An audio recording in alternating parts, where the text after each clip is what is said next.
한양 북촌 어느 기와집, 그곳에 정인댁이라 불리는 과부가 홀로 살고 있었더이다. 나이는 30을 조금 넘었을 뿐이나 일찍 남편을 여의고 난 뒤로는 상단을 물려받아 꾸려가며 지내고 있었느니라. 그녀의 본명은 정순이었으나 시집와서는 줄곧 정인댁으로 불렸다. 남편 김찬봉이 급작스럽게 세상을 떠난 지도 벌써 3년이 흘렀지만 아직도 그 빈자리가 크게만 느껴졌다. 하지만 정인댁은 약한 여인이 아니었다. 남편이 남긴 비단과 옥 장사를 더욱 번창시켜 북촌에서도 손꼽히는 부자로 소문이 났더이다. 아침 해가 동쪽 산봉우리를 넘어오는 시각, 정인댁은 언제나처럼 마당에 나와 빗자루를 들고 낙엽을 쓸고 있었다. 가을이 깊어가니 은행나무에서 노란 잎들이 하염없이 떨어져 내렸다. 어이구, 이 낙엽들이 하루도 쉴 날이 없구나. 혼잣말을 중얼거리며 쓸고 있는데 마구간에서 신음소리가 들려왔다. 아이고 아이고, 곽장쇠야, 또 어디가 아프다고 하느냐? 정인댁이 마당을 쓸다 말고 마구간으로 발걸음을 옮겼다. 그곳에는 60이 넘은 부머슴 곽장쇠가 허리를 부여잡고 신음을 토하고 있었다. 곽장쇠는 정인댁의 남편 생전부터 이 집에서 일해온 늙은 머슴으로 성실하고 정직한 사람이었다. 하지만 나이가 나이인지라 요즘 들어 이곳저곳이 아프다고 호소하는 날이 많았다. 아이고 마님, 이 늙은이가 쓸모 없어져서 참으로 죄송하옵니다. 어젯밤부터 허리가 끊어질 듯 아파서 꼼짝달싹 못하겠사옵니다.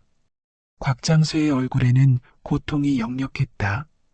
허리를 제대로 펴지도 못하고 구부정하게 앉아있는 모습이 안쓰러워 보였다. 이런, 어떻게 이렇게 심하게 아프게 되었느냐? 어제 무거운 쌀가마니를 나르다가 그만 뭔가 뚝 하는 소리가 나더니 이렇게 되어버렸사옵니다. 정인댁이 혀를 차며 말했다. 그러지 말고 이제는 좀 쉬거라. 내 나이에 그런 무거운 것을 들면 어떻게 하느냐. 새로운 일꾼을 들이는 것이 좋겠구나. 마님, 정말 죄송하옵니다. 이 늙은이 하나 때문에 마님께서 새로운 걱정을 하시게 되다니. 무슨 소리냐? 그동안 얼마나 고생했는데. 이제는 편히 쉬면서 마당이나 쓸고 가벼운 일만 하거라. 곽장쇠의 눈에 눈물이 글썽였다. 정인댁의 따뜻한 마음씨를 잘 알고 있었기 때문이었다. 고맙사옵니다, 마님. 마님의 은혜를 이 늙은이가 어찌 다 갚을 수 있겠사옵니까? 정인댁은 곽장쇠를 부축해 안채 온돌방으로 옮겨주고 따뜻한 죽을 끓여 먹였다. 그리고 나서 새로운 일꾼을 구하러 나서기로 마음먹었다. 장에 나가서 일꾼을 구해봐야겠구나. 하지만 마침 그때 대문 밖에서 무거운 발소리가 들려왔다. 정인댁이 고개를 돌려보니 누군가 대문을 두드리고 있었다. 똑똑똑. 누구시오? 정인댁이 문을 열어보니 키가 훤칠하고 어깨가 넓은 사내 하나가 서 있지 않겠는가. 나이는 20대 중반쯤 되어 보였고 얼굴은 까무잡잡했지만 이목구비가 또렷했다. 특히 눈빛이 맑고 정직해 보이는 것이 인상적이었다. 실례하옵니다. 지나가다가 이 댁에서 일꾼을 구한다는 소식을 들었사온데 혹시 저 같은 자라도 쓰실 수 있겠사옵니까? 사내의 목소리는 낮고 굵직했다. 말투도 정중하고 예의 바른 것이 어디서 제대로 교육을 받고 자란 듯했다. 어디서 왔느냐? 그리고 누구에게서 그런 소식을 들었느냐? 멀리 경상도에서 왔사옵니다. 길에서 만난 아전이 이 댁에서 부지런한 일꾼을 찾고 계신다고 하더이다. 이름은 창복이라고 하옵니다. 정인댁은 창복이를 위아래로 자세히 훑어보았다. 키는 8자는 좋게 넘어 보이고 어깨는 넓적하며 팔다리도 길고 탄탄해 보였다. 손을 보니 거칠고 굳은 살이 박여 있어 일을 많이 해본 듯했고 전체적인 인상이 성실하고 우직해 보였다. 일은 잘하느냐? 어떤 일을 해봤느냐? 예, 마님. 농사는 물론이고 나르는 일, 짓는 일, 무엇이든 못할 일이 없사옵니다. 경상도에서는 큰 상단에서 물건을 나르고 관리하는 일을 했었사옵니다. 창보기의 대답은 간결하고 명확했다. 거짓말하는 기색도 없어 보이고 눈빛도 맑았다. 그렇다면 가족은 어디에 있느냐? 혼자서 이렇게 먼 길을 온 까닭이 무엇이냐? 창보기의 표정이 잠시 어두워졌다. 그리고 조용히 대답했다. 가족들은 모두 세상을 떠났사옵니다. 작년 큰 병이 돌아서 그래서 혼자 떠돌다가 이곳까지 오게 되었사옵니다. 정인댁의 마음이 측은해졌다. 자신도 남편을 여의고 홀로 지내는 처지라 그 외로움을 잘 알고 있었기 때문이다. 아이고, 그렇구나. 참 안 됐구나. 괜찮사옵니다, 마님. 이미 받아들인 일이라. 창보기는 담담하게 말했지만 그 속에 깊은 슬픔이 숨어 있는 것 같았다. 정인댁이 잠시 망설이다가 말했다. 그렇다면 우선 며칠 일해보거라. 성실하게만 한다면 계속 두겠노라. 하지만 게으름을 피우거나 거짓말을 한다면 당장 내보낼 것이니 그리 알아라. 창보기의 얼굴에 안도의 표정이 스쳤다. 고맙사옵니다, 마님. 이 은혜를 평생 잊지 않겠사옵니다. 큰 은혜랄 것도 없다. 서로 필요한 것을 주고받는 것뿐이니까. 곽장쇠, 이리 나와서 새로운 일꾼을 맞이하거라. 곽장쇠가 비틀거리며 나왔다. 창보기를 보자 안도의 한숨을 쉬었다. 아이고, 참 든든해 보이는 젊은이로구먼. 고맙습니다, 마님. 이제 이 늙은이가 좀 쉴 수 있겠구려. 곽장쇠 창보기에게 일하는 방법과 이 집 규칙을 가르쳐 주거라. 그리고 마구간 옆 방을 깨끗이 치우고 이부자리를 깔아주고. 알겠사옵니다, 마님. 이렇게 해서 창보기는 정인댁의 집 머슴이 되었더이다. 창보기는 그날부터 부지런히 일했다. 새벽 첫 딸기 울기도 전에 일어나 마당을 깨끗이 쓸고 우물에서 물을 길어와 항아리를 가득 채웠다. 무거운 쌀가마니나 옥상자들도 혼자서 척척 나르니 곽장쇠가 혀를 내둘렀다. 아이고, 저 젊은이 힘이 얼마나 센지 내가 둘이 들어야 하는 것을 혼자서 들고 다니니. 정인댁도 창보기의 일하는 모습을 보며 만족해했다. 말수는 적었지만 시키는 일은 빠뜨림 없이 해냈고 게으름을 피우는 법도 없었다. 무엇보다 정직해 보이는 것이 마음에 들었다. 며칠이 지나자 창보기는 집안일뿐만 아니라 상단일에도 손을 댔다.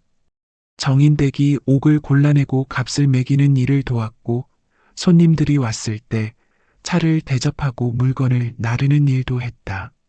창보가 내가 와서 정말 다행이구나.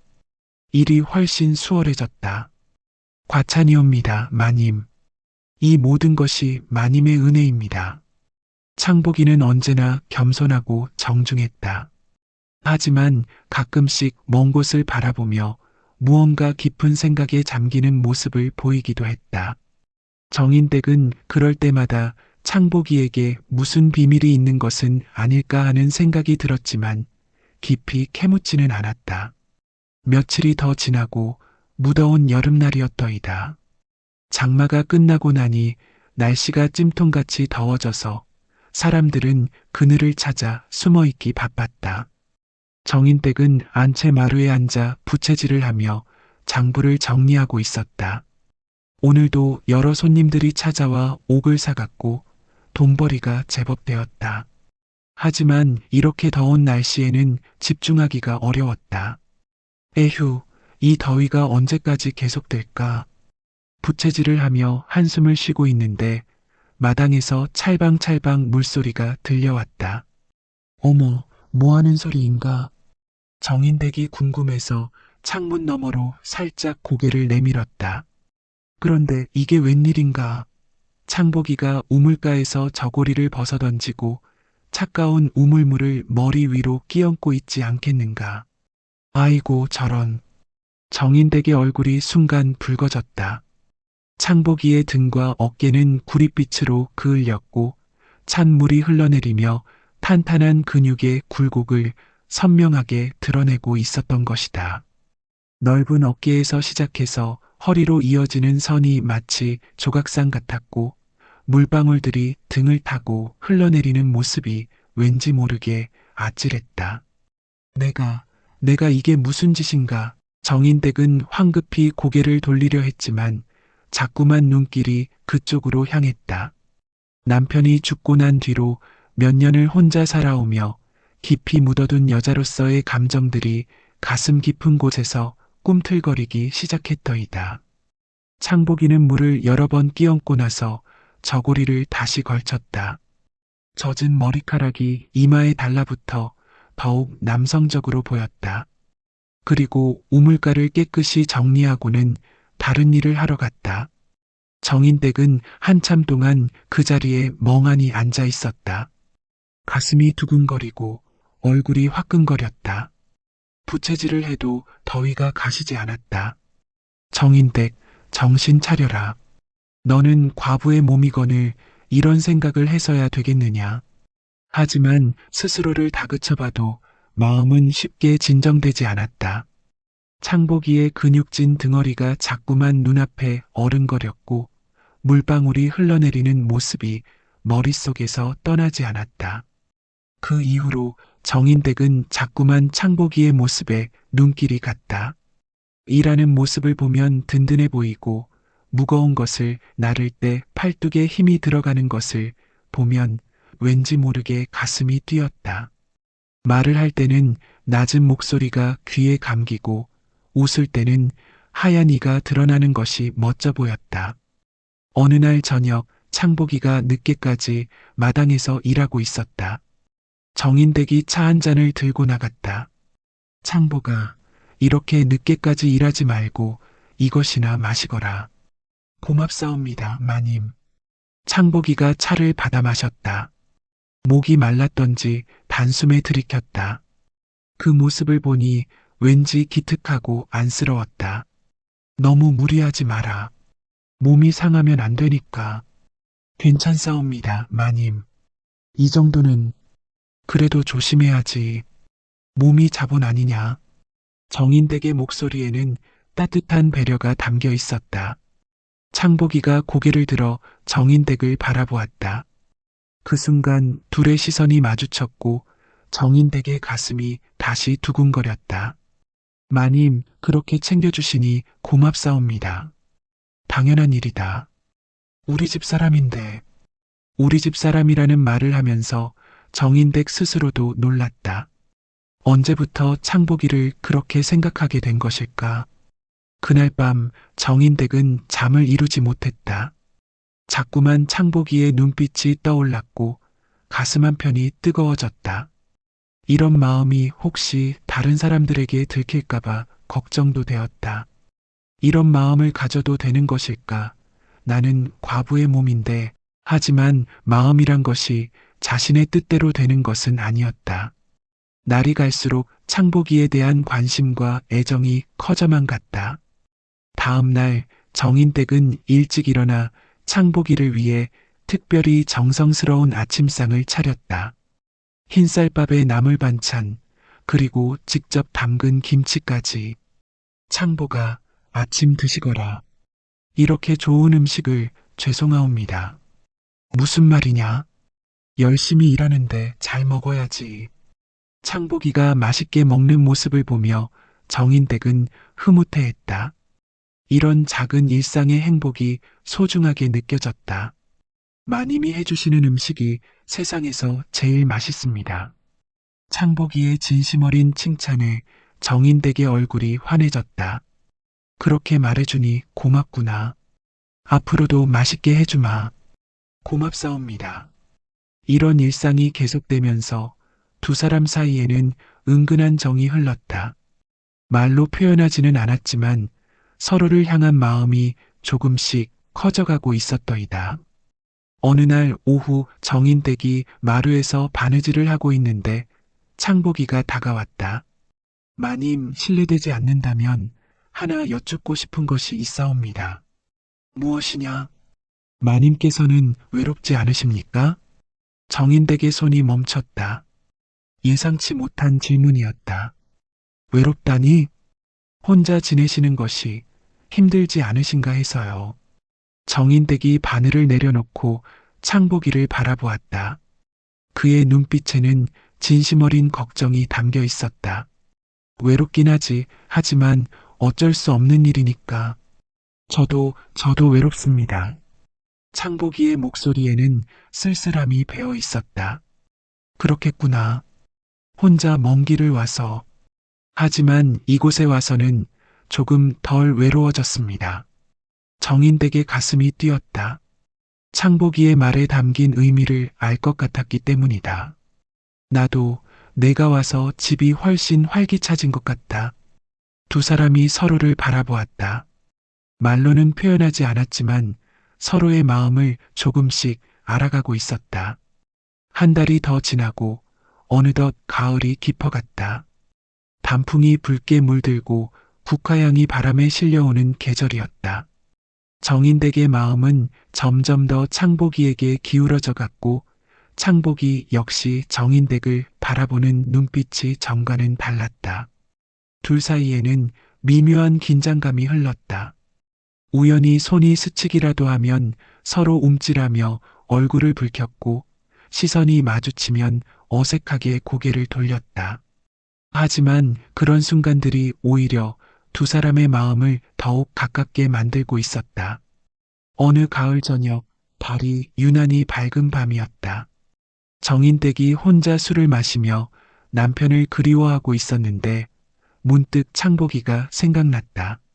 요즘 들어 남편보다도 창복이를 더 자주 떠올리게 되는 자신이 신기하면서도 두려웠다. 이러다가 큰일 나는 것 아닐까. 하지만 이미 기운 마음을 되돌리기에는 너무 늦었다. 술이 돌아서인지 용기가 생긴 정인댁이 창복이를 불러 앉혔다. 창복아, 이리 와서 앉거라. 마님, 제가 어찌 감히. 괜찮다. 오늘은 좀 다른 이야기를 하고 싶구나. 창복이가 조심스럽게 마루에 올라앉았다. 정인댁이 술잔을 하나 더 꺼내어 술을 따라 주었다. 마님, 오늘만은 마님 머슴하지 말고 그냥 사람과 사람으로 이야기하자. 정인댁의 목소리에는 평소와 다른 떨림이 있었다. 창복이도 그것을 느꼈는지 조심스럽게 술잔을 받았다. 마님께서 왜 갑자기? 너도 알다시피 나는 일찍 남편을 여의었다. 벌써 3년이 흘렀지만 아직도 그 빈자리가 크기만 하다. 정인댁이 술잔을 기울이며 말했다. 그 마음 조금은 알 것 같습니다. 너도 가족을 잃었으니 알겠구나. 술이 몇 잔 오가면서 둘 사이의 거리가 조금씩 가까워졌다. 달빛이 마루 위로 은은하게 스며들어 두 사람의 얼굴을 비추고 있었다. 창복아, 내가 혼자 사는 게 벌써 몇 년인지 아느냐? 예, 3년이라고 하셨습니다. 외로움이라는 것이 이렇게 마음을 갉아먹는 줄 몰랐구나. 처음에는 남편에 대한 그리움만 있었는데 시간이 지나니 그냥 사람이 그리워지더라. 정인댁의 목소리가 점점 낮아졌다. 창복이가 술잔을 놓고 정인댁을 바라보았다. 마님, 나도 여자란 말이다. 사람의 온기가 그리워지고 누군가와 마음을 나누고 싶어지고. 정인댁의 목소리가 떨렸다. 창복이의 눈빛도 흔들리고 있었다. 마님, 저도 마님을 보면 마음이 이상해집니다. 어떻게 이상해지는데? 가슴이 두근거리고 자꾸 생각이 나고 밤에 잠도 잘 안 옵니다. 창복이의 솔직한 고백에 정인댁의 얼굴이 붉어졌다. 정말이냐? 예, 마님. 거짓말 안 합니다. 정인댁이 창복이에게 조금 더 가까이 다가갔다. 둘 사이의 거리가 한 뼘 정도밖에 남지 않았다. 창복아, 마님. 정인댁이 떨리는 손으로 창복이의 손을 잡았다. 창복이도 그 손을 놓지 않고 꽉 잡았다. 두 사람의 손에서는 따뜻한 온기가 전해져 왔다. 이러면 안 되는 것 아닐까요? 나도 잘 모르겠다. 하지만 이 마음만은 확실하다. 어떤 마음이십니까? 너를 좋아하는 마음. 정인댁의 고백에 창복이의 눈빛이 더욱 진해졌다. 저도 마님을 사랑합니다. 그 순간 둘 사이의 거리가 더욱 좁혀졌다. 정인댁의 얼굴에 달빛이 비치고 창복이의 눈에는 깊은 애정이 담겨 있었다. 창복아, 마님. 둘은 천천히 조심스럽게 서로에게 다가갔다. 그리고 마침내 입술이 맞닿았다. 부드럽고 따뜻한 키스였다. 잠시 후 입술을 떼고 서로를 바라보던 두 사람은 더 이상 망설이지 않았다. 정인댁이 창복이의 손을 잡고 안채로 들어갔다. 정말 괜찮으십니까? 이미 마음은 정해졌다. 정인댁의 방에는 은은한 촛불이 켜져 있었다. 두 사람은 서로를 바라보며 천천히 다가갔다. 오랜 외로움과 그리움이 하나로 녹아들며 서로의 체온을 느꼈다. 그날 밤은 뜨겁고 달아올랐더이다. 정인댁과 창복이는 서로의 품에서 오랜 외로움을 달래며 진정한 사랑의 의미를 깨달았다. 촛불이 깜빡이는 방 안에서 두 사람의 그림자가 하나가 되어 춤을 추었고 달빛이 창문을 통해 스며들어 그들을 축복하는 듯했다. 새벽이 밝아올 때까지 두 사람은 서로의 온기 속에서 행복한 시간을 보냈다. 말로는 표현할 수 없는 깊은 감정들이 오갔고 서로에 대한 사랑을 확인했다. 이튿날 아침 정인댁과 창복이는 서로 어색해했다. 하지만 그 속에는 전에 없던 따뜻함이 흘렀고 둘 다 그것을 느끼고 있었더이다. 마님, 어젯밤 일은 후회하지 않는다. 창복아. 나도 내 마음에 솔직했을 뿐이다. 저도 후회하지 않습니다. 하지만 이 관계가 어떻게 될지. 정인댁이 창복이의 손을 잡았다. 걱정 마라. 하늘이 맺어준 인연이라면 길이 있을 것이다. 하지만 둘 다 마음 한편으로는 불안했다. 신분의 차이도 있고 세상 사람들의 시선도 걱정되었다. 그러나 서로에 대한 사랑만은 확실했다. 그 이후로 며칠간 두 사람은 서로 조심스럽게 대했다. 남들 앞에서는 예전과 같이 주인과 머슴의 관계를 유지했지만 혼자 있을 때는 연인처럼 다정했다. 작은 대화 하나하나가 소중했고 잠깐의 스킨십도 가슴을 뛰게 만들었다. 며칠이 지난 어느 날 밤 정인댁은 안채에서 장부를 정리하고 있었다. 오늘도 여러 상인들이 찾아와 좋은 값에 옥을 사갔고 수입이 제법 되었다. 창복이는 곽장새와 함께 마구간에서 쉬고 있었다. 밖에서는 가을바람이 나뭇잎을 흔들고 달빛이 마당을 은은하게 비추고 있었다. 평화로운 밤이었다. 그런데 갑자기 대문을 쾅쾅 두드리는 소리가 들렸다. 문 열어라. 빨리 문 열어라. 거친 목소리들이 마당을 가득 채웠다. 정인댁이 깜짝 놀라 일어섰다. 이 밤중에 누가 이렇게 거칠게 문을 두드리는 것일까? 누구냐? 정인댁이 떨리는 목소리로 물었지만 대답 대신 더 큰 소리로 문을 두드렸다. 쾅! 쾅! 쾅! 그러더니 결국 대문이 부서지는 소리와 함께 검은 복면을 한 사내들 대여섯 명이 들이닥쳤다. 야! 정인댁이 비명을 질렀다. 사내들은 모두 칼을 차고 있었고 눈빛이 험악했다. 누구냐? 여기가 어딘 줄 알고. 닥치고 가만히 있어라. 사내들 중 우두머리로 보이는 자가 정인댁을 밀쳤다. 정인댁이 비틀거리며 넘어질 뻔했다. 도둑이구나. 도둑. 정인댁이 소리쳤지만 사내들은 아랑곳하지 않았다. 곧바로 집 안으로 들어가더니 정인댁이 보관하고 있던 옷과 재물들을 훔치기 시작했다. 안 돼. 그건 내 남편이 평생 모은. 닥쳐. 한마디 더 하면 죽는다. 사내 하나가 칼을 빼들며 위협했다. 정인댁은 무서워서 말을 잇지 못했다. 그들은 체계적으로 움직였다. 옥이 보관된 장소를 정확히 알고 있는 듯했고 귀중한 것들만 골라서 훔쳐갔다. 마치 미리 계획을 세워온 것 같았다. 여기 있던 비단도 모두 가져가라. 이 금비녀도 갓나갈 것 같은데? 그것도 챙겨라. 정인댁의 평생 재산이 순식간에 사라져갔다. 남편이 힘들게 모은 것들, 자신이 상단을 운영하며 쌓은 것들이 모두 도둑들의 손에 넘어가고 있었다. 제발, 제발 그만두어라. 그 돈으로 먹고 살아야 한다. 정인댁이 울며 매달렸지만 소용없었다. 시끄러워. 가진 것 많으면 좀 나눠 써야지. 사내 하나가 정인댁을 발로 찼다. 정인댁이 바닥에 쓰러졌다. 바로 그 순간이었다. 잠깐, 마구간에서 창보기가 나타났다. 하지만 정인댁이 예상한 것과는 달랐다. 창보기가 강도들을 막는 것이 아니라 그들과 무언가 이야기를 나누고 있지 않겠는가. 야, 창보기. 내가 왜 여기에 있어? 강도 우두머리가 창보기를 보고 반가워하며 말했다. 형님들, 이건 좀 그렇지 않습니까? 창보기의 목소리에는 당황과 갈등이 섞여 있었다. 무슨 소리야? 계획대로 하는 거 아니었나? 내가 미리 알아봐 준 곳이잖아.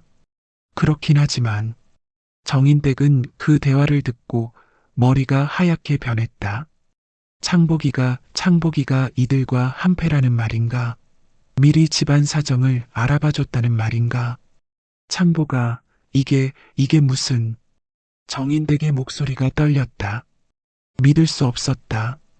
함께 사랑을 나눈 사람이, 자신을 진심으로 사랑한다고 했던 사람이 강도와 한패라니. 창보기가 뒤돌아보았는데 그 눈빛에는 괴로움과 미안함이 가득했다. 마님, 제가 설명은 나중에 하고 빨리 끝내자. 너무 오래 있으면 관아에서 올 수도 있어. 강도 우두머리가 재촉했다. 창보기는 고개를 숙이고 더 이상 아무 말도 하지 못했다. 정인댁은 그 광경을 보며 온몸이 떨렸다. 분노와 절망, 그리고 배신감이 가슴을 찢는 듯했다. 처음부터 다 계획이었구나. 나를 이용해서 내 재산을 알아본 다음에, 내가 얼마나 바보였는지. 강도들은 집안의 귀중한 것들을 거의 다 훔쳐갔다. 옥, 비단, 금은보화는 물론이고 심지어 쌀까지 가져갔다. 정인댁이 평생 모은 재산이 한순간에 사라졌다. 자, 이제 갈까? 그런데 이 여자는 어떻게 하지?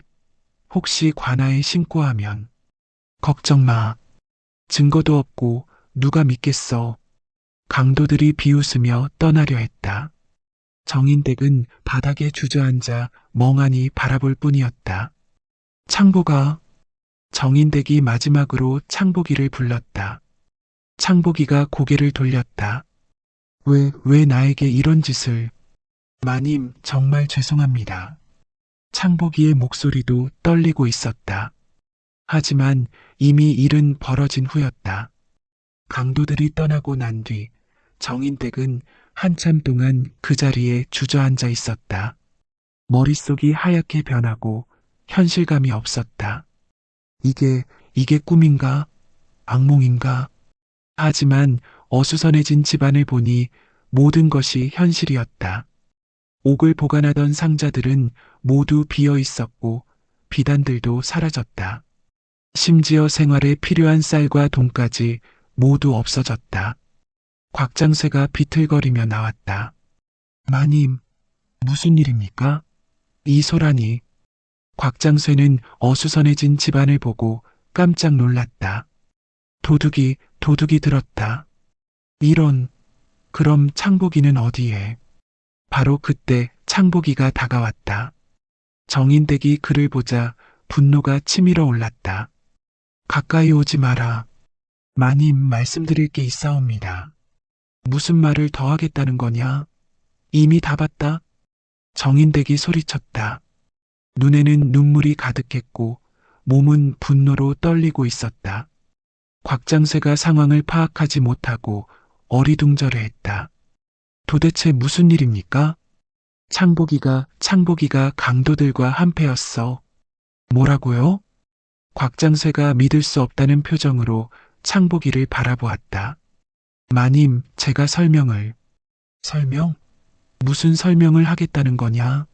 처음부터 다 계획이었구나. 내가 얼마나 바보였는지. 정인댁의 목소리에는 절망이 가득했다. 아닙니다, 마님. 그게 아니라. 그때 밖에서 또 다른 소동이 벌어졌다. 강도들이 완전히 떠난 것이 아니었다. 그들 중 일부가 창복이를 의심하고 있었던 것이다. 창복이, 이 자식 어디 있어? 저놈이 우리를 배신했다. 찾아서 죽여버려. 칼을 든 강도 서넛이 다시 들이닥쳤다. 이번에는 창복이를 찾아서였다. 창복이, 나와. 창복이가 정인댁 앞으로 나섰다. 마님, 어서 피하십시오. 뭐, 지금까지 마님이라고? 강도 하나가 비웃었다. 역시 이 자식이 배신했구나. 여자에게 빠져서 우리를 팔아먹으려 했어. 죽여버려. 강도들이 칼을 빼들고 창복이에게 달려들었다. 창복이는 맨손으로 그들과 맞섰다. 마님, 어서 피하십시오. 창복이가 몸으로 정인댁을 가리며 강도들과 싸우기 시작했다. 하지만 상대가 너무 많고 그들은 모두 무기를 들고 있었다. 창, 칼과 칼이 부딪히는 소리가 마당에 울려 퍼졌다. 창복이는 필사적으로 저항했지만 역부족이었다. 으아! 창복이가 칼에 찔렸다. 옆구리에서 피가 흘러나왔다. 창복아! 정인댁이 무의식적으로 소리쳤다. 분노와 배신감이 있었지만 창복이가 자신을 지키려고 피를 흘리는 모습을 보니 마음이 찢어질 것 같았다. 마님, 어서 피하세요. 창복이가 피를 흘리며 다시 일어서려 했지만 강도들의 공격은 계속되었다. 곤봉과 칼날이 그의 몸을 덮쳤다. 이놈아, 배신자. 여자 때문에 우리를 팔아먹으려 했지. 창복이는 온몸에 상처를 입으며 쓰러졌다. 의식을 잃고 바닥에 널브러졌다. 이제 됐다. 가자. 강도들은 창복이를 반죽음 상태로 만들고 떠났다. 마당에는 정적만이 남았고 창복이의 피가 땅에 흩어져 있었다. 정인댁은 복잡한 마음으로 쓰러진 창복이를 바라보았다. 미워해야 할 사람인데 그가 자신을 지키려다 다친 모습을 보니 도저히 그냥 둘 수 없었다. 곽장쇠, 창복이를 안으로 옮기거라. 마님, 하지만 이자가 강도와 한패라고. 그래도 죽게 놔둘 수는 없다. 정인댁과 곽장쇠가 창복이를 부축해서 집 안으로 옮겼다. 상처가 너무 심했다. 옆구리의 칼 상처에서는 계속 피가 나고 있었고 머리와 팔, 다리 곳곳에 상처가 있었다. 정인댁은 복잡한 마음으로 창복이의 상처를 치료하기 시작했다. 깨끗한 천으로 피를 닦아내고 약초를 달여서 상처에 발라주었다. 밤새도록 간병했다.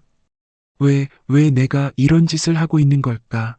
분명히 미워해야 할 사람인데 손은 저절로 그의 상처를 돌보고 있었다.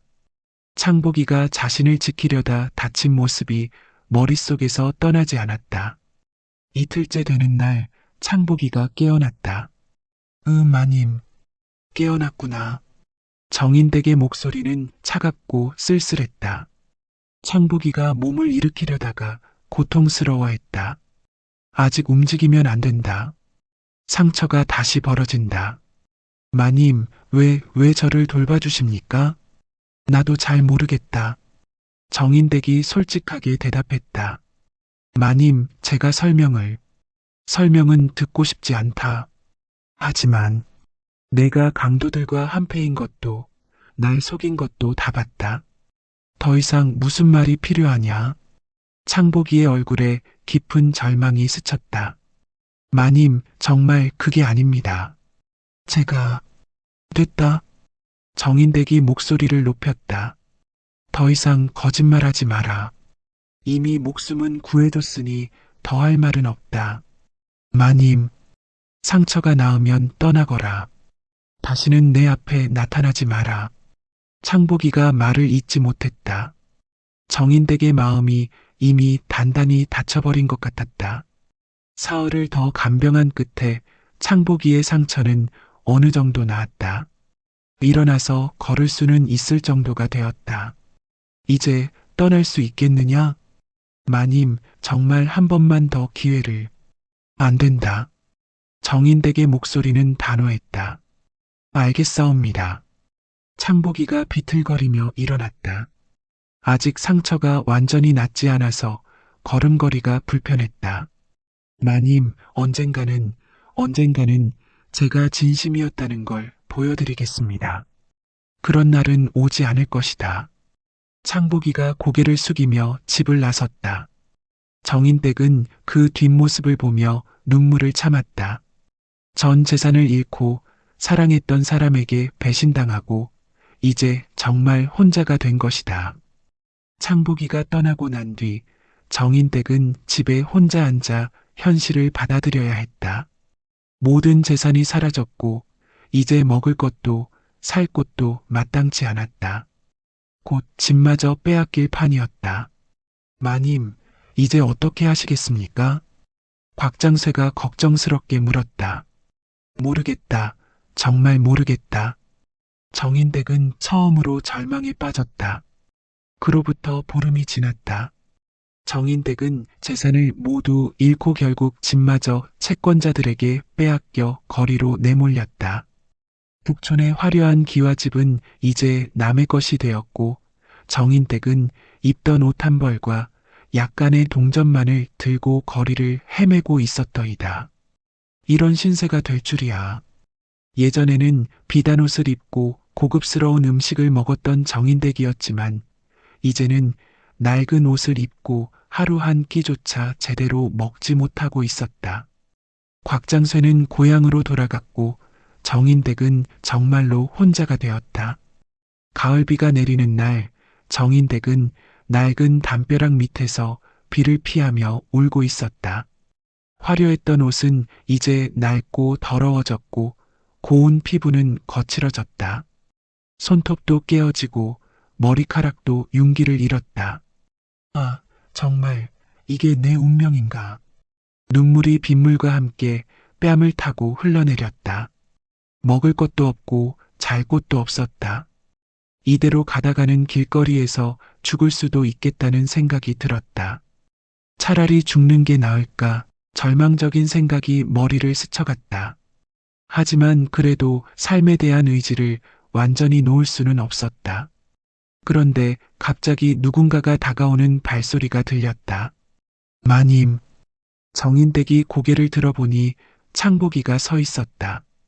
창복이도 많이 야위어 있었고 상처 자국이 아직도 남아 있었다. 왜 여기에? 마님께서 이런 신세가 되셨다는 소식을 들었사옵니다.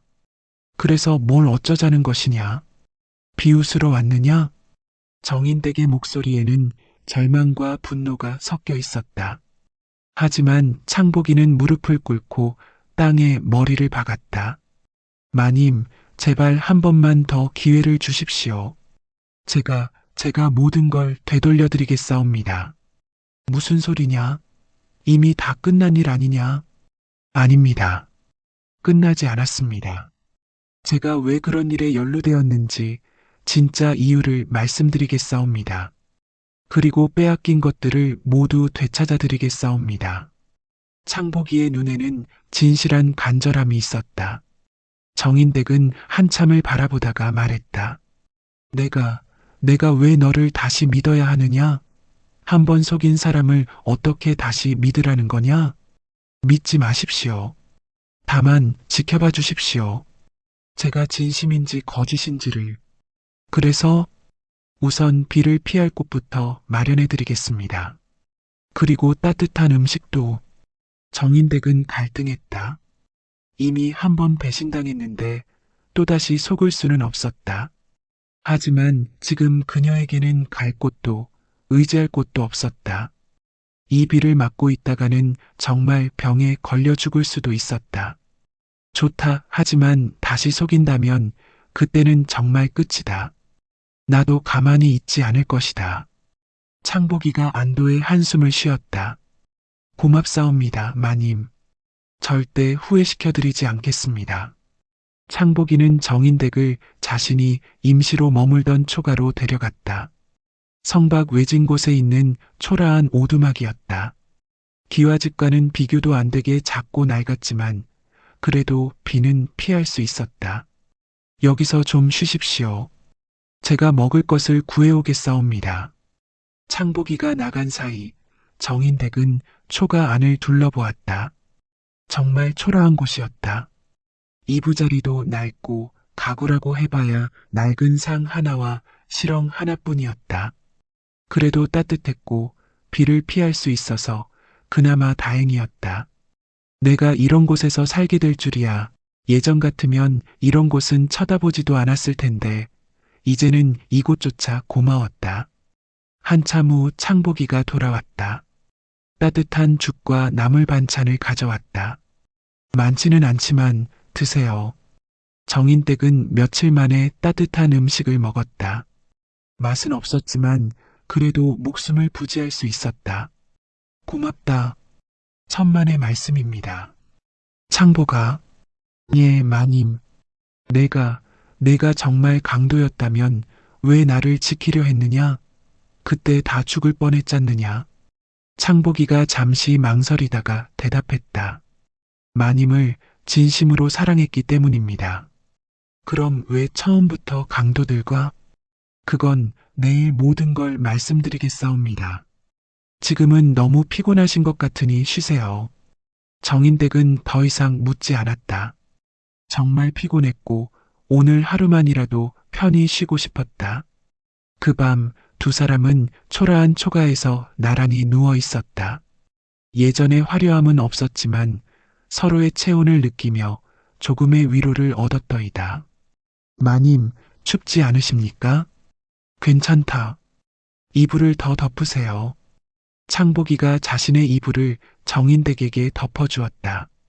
작은 배려였지만 정인댁의 마음이 조금 따뜻해졌다. 정말 이 사람이 나를 속인 것일까? 창복이의 행동을 보니 의심스러웠다. 진짜 강도라면 이렇게 자신을 챙길 이유가 없었다. 뭔가 다른 사정이 있는 것 같았다. 창복아, 예. 내일은 정말 모든 걸 말해줄 거지? 예, 마님. 약속드립니다. 정인댁은 그 말을 믿기로 했다. 적어도 하룻밤은 편히 쉴 수 있을 것 같았다. 바깥에서는 여전히 비가 내리고 있었지만 초가 안은 따뜻했다. 두 사람은 서로의 존재를 느끼며 잠이 들었다. 다음 날 아침 창복이가 정인댁에게 모든 것을 털어놓았다. 두 사람은 초가 앞마당에 앉아 따뜻한 차를 마시며 이야기를 나눴다.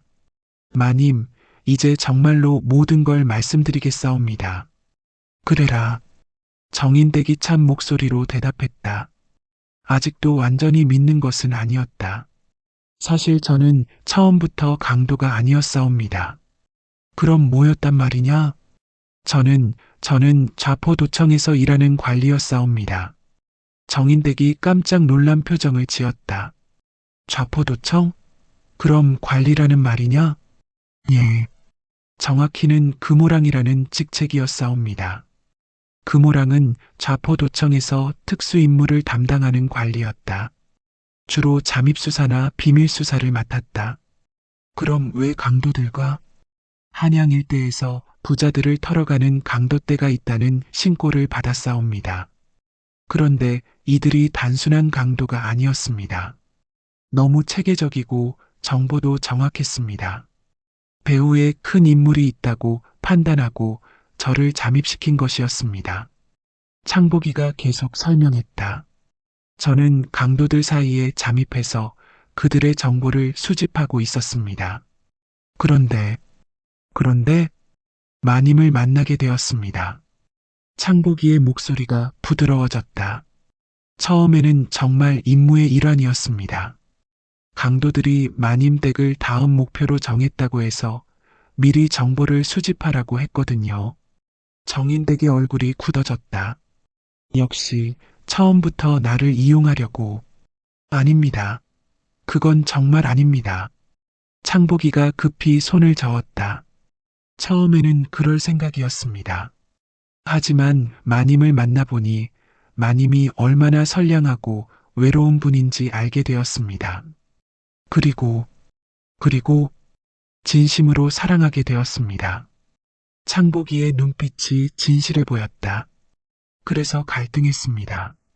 임무를 수행해야 하는 의무와 마님을 보호하고 싶은 마음 사이에서. 그럼 그날 밤은 제가 막으려 했습니다. 하지만 이미 계획이 진행되고 있어서 막을 수가 없었습니다. 그래서 적어도 마님을 다치게 하지는 않으려고. 정인댁이 복잡한 표정으로 창복이를 바라보았다. 그럼 내가 왜 그들과 친한 척 했던 것이냐? 제가 정체를 들키면 더 위험해질까 봐서였습니다. 그리고 실제로 그들이 저를 의심하기 시작했고, 그래서 나중에 저를 공격한 것입니다. 점점 상황이 이해되기 시작했다. 창복이가 정말 강도가 아니라면, 그렇다면 진짜 배우는 누구냐? 주진사입니다. 정인댁이 깜짝 놀랐다. 주진사는 명문가 출신으로 평소 정인댁과도 거래를 하던 인물이었다. 점잖고 신사적인 사람으로 알려져 있었는데 주진사가? 그럴 리가. 믿기 어려우시겠지만 사실입니다. 주진사는 겉으로는 선량한 양반인 척하지만 실제로는 조선 전역의 부자들을 털어 재물을 모으고 있었습니다. 창복이의 목소리에는 분노가 섞여 있었다. 그 돈으로 뭘 하려는 것이냐? 더 큰 권력을 차지하려는 것입니다. 돈으로 관직을 사고 더 높은 자리에 올라서려는 것이죠. 그러려면 엄청난 재물이 필요했고, 그래서 이런 짓을 한 것입니다. 정인댁은 충격을 받았다. 평소 신뢰했던 사람이 이런 일의 배우였다니. 그럼 내 재산을 되찾을 수 있다는 말이냐? 있습니다. 하지만 매우 위험합니다. 창복이가 결연한 표정을 지었다. 주진사의 저택에는 비밀 창고가 있습니다. 그곳에는 마님의 것뿐만 아니라 조선 전역에서 훔쳐온 재물들이 쌓여 있습니다. 얼마나 많은 사람들이 피해를 당한 걸까? 셀 수 없이 많습니다. 하지만 이제 그 모든 것을 되찾을 때가 왔습니다. 창복이의 계획은 대담했다. 주진사의 창고를 습격해서 재물을 되찾고 동시에 그의 죄상을 밝혀내는 것이었다. 하지만 너 혼자서 어떻게 해? 혼자가 아닙니다. 무슨 말이냐? 좌포도청에서 이미 오랫동안 이 사건을 수사해 왔습니다.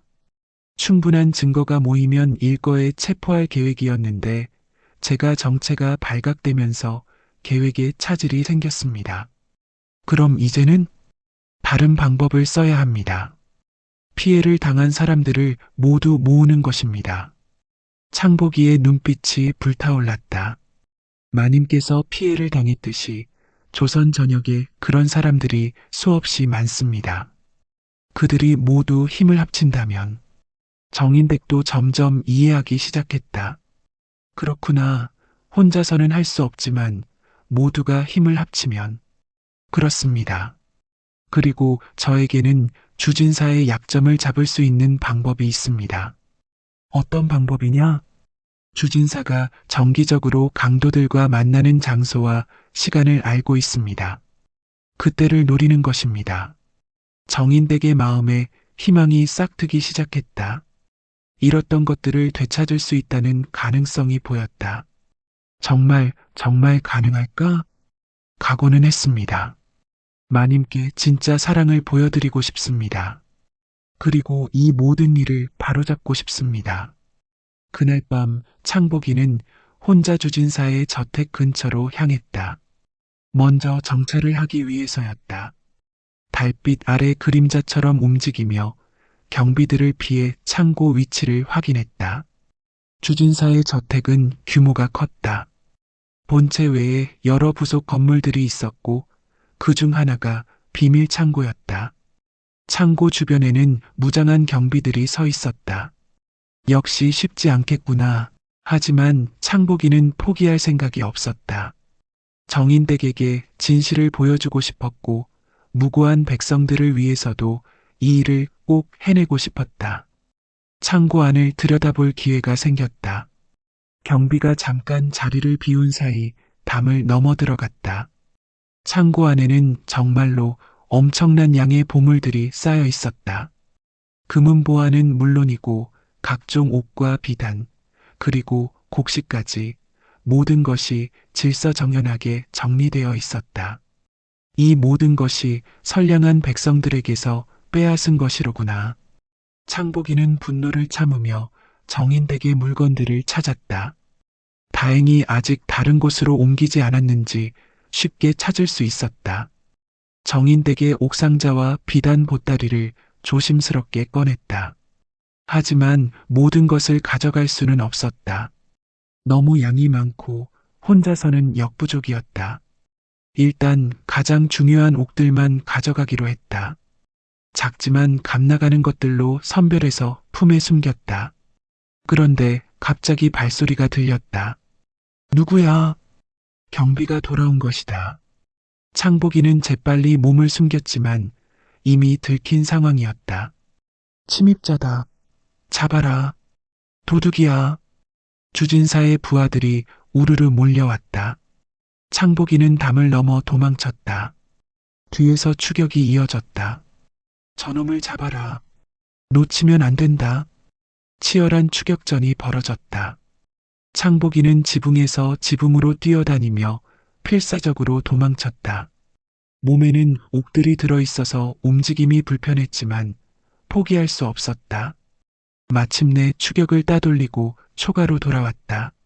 새벽이 되어서야 도착했는데 옷은 찢어지고 온몸에는 상처가 났다. 창보가 정인댁이 상처투성이가 된 창복이를 부축했다. 괜찮습니까? 이렇게 다쳐서. 마님, 이것을 받으십시오. 창복이가 품에서 옥들을 꺼냈다. 정인댁이 잃었던 그 옥들이었다. 정인댁은 눈물을 흘리며 그것을 받아들었다. 정말로 되찾아왔구나. 아직 일부입니다. 나머지도 반드시 되찾아드리겠습니다. 정인댁은 이제 창복이를 완전히 믿을 수 있었다. 목숨을 걸고 자신의 재산을 되찾아온 것을 보니 그의 진심을 알 수 있었다. 고맙다, 정말 고맙다, 그리고 미안하다. 무엇을 미안해 하십니까? 너를 의심한 것, 믿지 못한 것. 창복이가 정인댁의 손을 잡았다. 당연한 일입니다. 저라도 그랬을 것입니다. 이제 정말 믿는다. 내가 나를 진심으로 사랑한다는 것을. 두 사람은 서로를 껴안았다. 오해와 갈등이 모두 풀렸고 진짜 사랑을 확인할 수 있었다. 창복이가 재물 일부를 되찾아온 것은 시작에 불과했다. 이제 주진사를 완전히 쓰러뜨리고 모든 피해자들의 재산을 되찾아야 했다. 마님, 이제 마지막 단계입니다. 무엇을 하려고 하느냐? 주진사에게 피해를 당한 모든 사람들을 모으는 것입니다.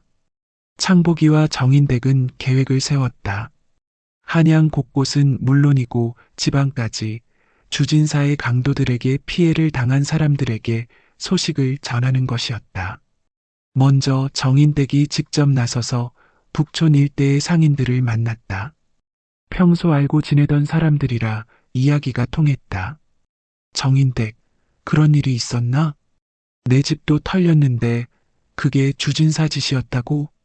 그럼 우리가 당한 것도. 하나둘씩 비슷한 경험을 가진 사람들이 나타났다. 주진사의 강도들에게 피해를 당한 사람들이 생각보다 훨씬 많았다. 창복이는 좌포도청의 네트워크를 이용해서 지방에도 소식을 전했다.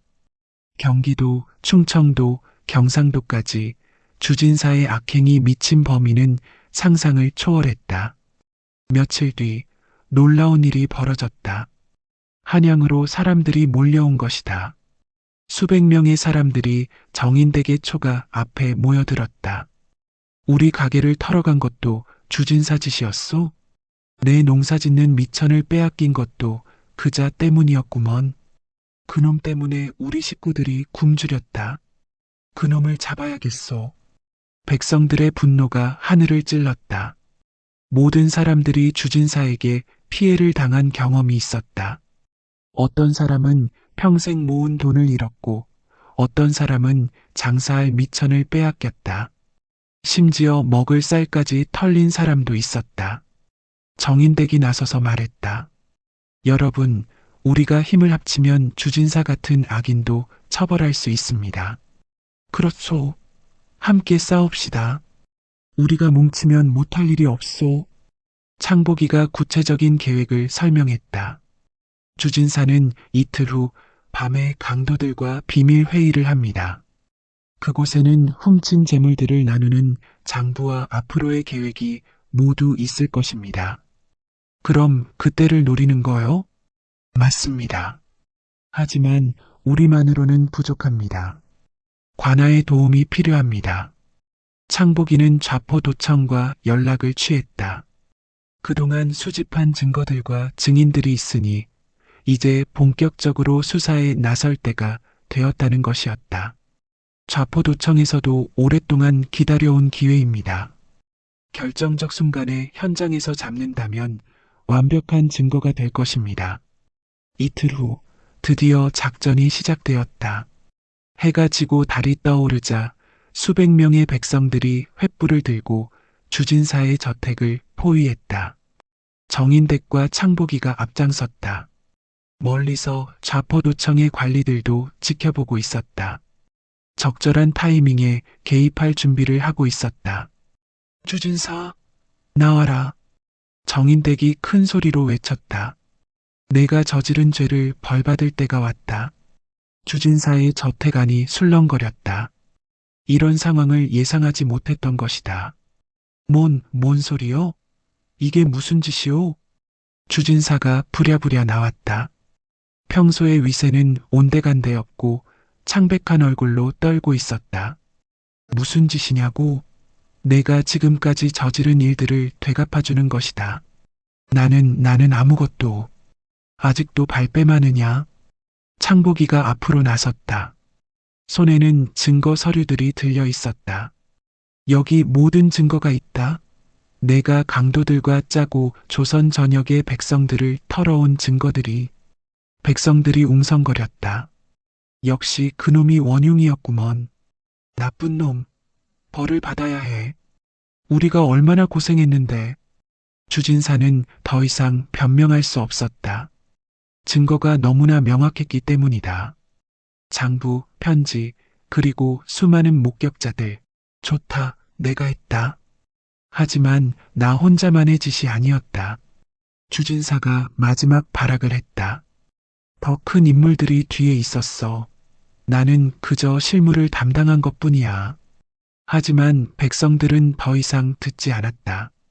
변명은 그만. 지금까지 우리가 당한 고통을 생각해봐. 바로 그때 좌포도청의 관리들이 나타났다. 주진사, 너를 체포한다. 죄명은 강도질 교사, 재물 탈취, 그리고 백성 기만 등이다. 주진사가 포박당했다. 그의 부하들과 강도들도 모두 잡혔다. 이제 훔친 재물들을 모두 원래 주인들에게 돌려줄 것이다. 창고 문이 열렸다. 그 안에는 정말로 엄청난 양의 보물들이 쌓여 있었다. 백성들은 자신들의 것을 찾아갔다. 아, 내 옥이 여기 있었구나. 우리 집 비단도 있어. 이 쌀은 우리가 빼앗긴 거야. 모든 사람이 잃었던 것들을 되찾았다. 눈물을 흘리는 사람도 있었고, 기뻐서 춤을 추는 사람도 있었다. 정인댁도 자신의 모든 재산을 되찾았다. 옷, 비단, 그리고 돈까지 모든 것이 그대로 남아 있었다. 창보가 정말로 모든 것을 되찾았구나. 다행입니다, 마님. 이제 정말 끝난 건가? 네, 끝났습니다. 주진사는 유배를 가게 될 것이고, 강도들도 모두 처벌받을 것입니다. 그날 밤, 한양 곳곳에서는 축제가 벌어졌다. 정의가 승리했고, 선량한 백성들이 승리한 날이었다. 정인댁과 창복이는 되찾은 북촌 저택에서 마주 앉아 있었다. 촛불이 은은하게 방을 밝히고 있었다. 창보가 이 모든 것이 꿈만 같구나. 저도 그렇습니다. 내가 없었다면 불가능한 일이었을 거야. 아닙니다. 마님의 용기와 모든 백성들의 힘이 있었기에 가능한 일이었습니다. 정인댁이 창복이의 손을 잡았다. 이제 정말로 믿어도 되는 것이지? 다시는 나를 떠나지 않을 것이지? 마님, 평생 곁에 있겠사옵니다. 다시는 떠나지 않겠습니다. 창복이의 목소리에는 진실한 맹세가 담겨 있었다. 그럼 이제 정말 우리가 될 수 있는 건가? 물론입니다. 이제는 아무도 우리를 막을 수 없습니다. 정인댁의 눈에 눈물이 글썽였다. 기쁨의 눈물이었다. 창보가 나는 너를 사랑한다. 저도 마님을 진심으로 사랑합니다. 그 순간 둘은 서로를 껴안았다. 오랜 시련과 오해를 뛰어넘어 진정한 사랑을 확인한 것이었다. 바깥에서는 축제의 소리가 들려왔다. 백성들이 정의가 승리한 것을 기뻐하며 밤늦게까지 축하하고 있었다. 하지만 정인댁과 창복이에게는 서로의 존재만으로도 충분했다. 마님, 왜 이제 정말 행복할 수 있겠습니까? 물론이다. 우리 함께라면 무엇이든 할 수 있을 것이다. 정인댁이 창복이를 더욱 꽉 안았다. 그동안의 모든 아픔과 슬픔이 사라지는 것 같았다. 창보가 오늘 밤은 예, 마님?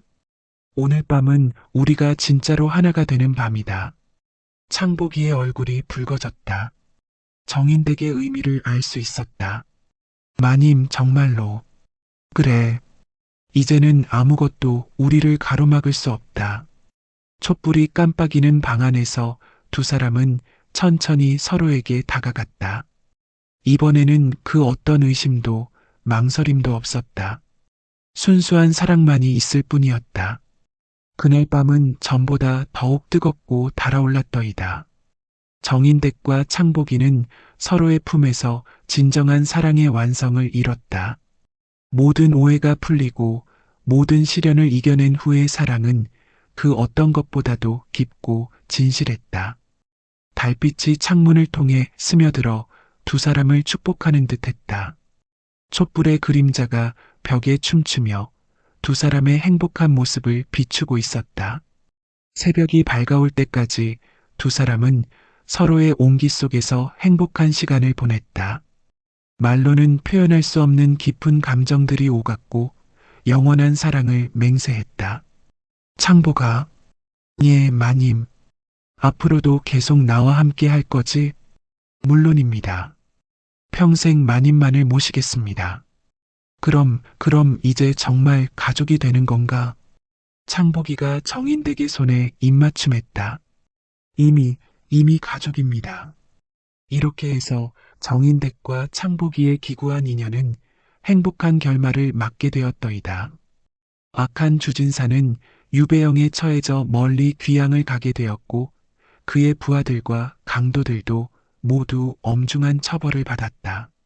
선량한 백성들은 빼앗긴 것을 모두 되찾았으며 두 사람의 사랑은 모든 시련을 이겨내고 영원히 이어지게 되었느니라.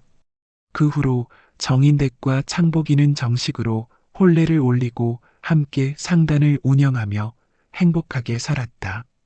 창복이는 좌포도청을 그만두고 정인댁의 남편이 되어 평범하지만 행복한 생활을 시작했다. 두 사람은 자신들이 당한 고난을 잊지 않고 어려운 백성들을 돕는 일도 게을리 하지 않았다. 가난한 사람들에게는 무료로 쌀을 나눠주고 억울한 일을 당한 사람들의 편을 들어주기도 했다.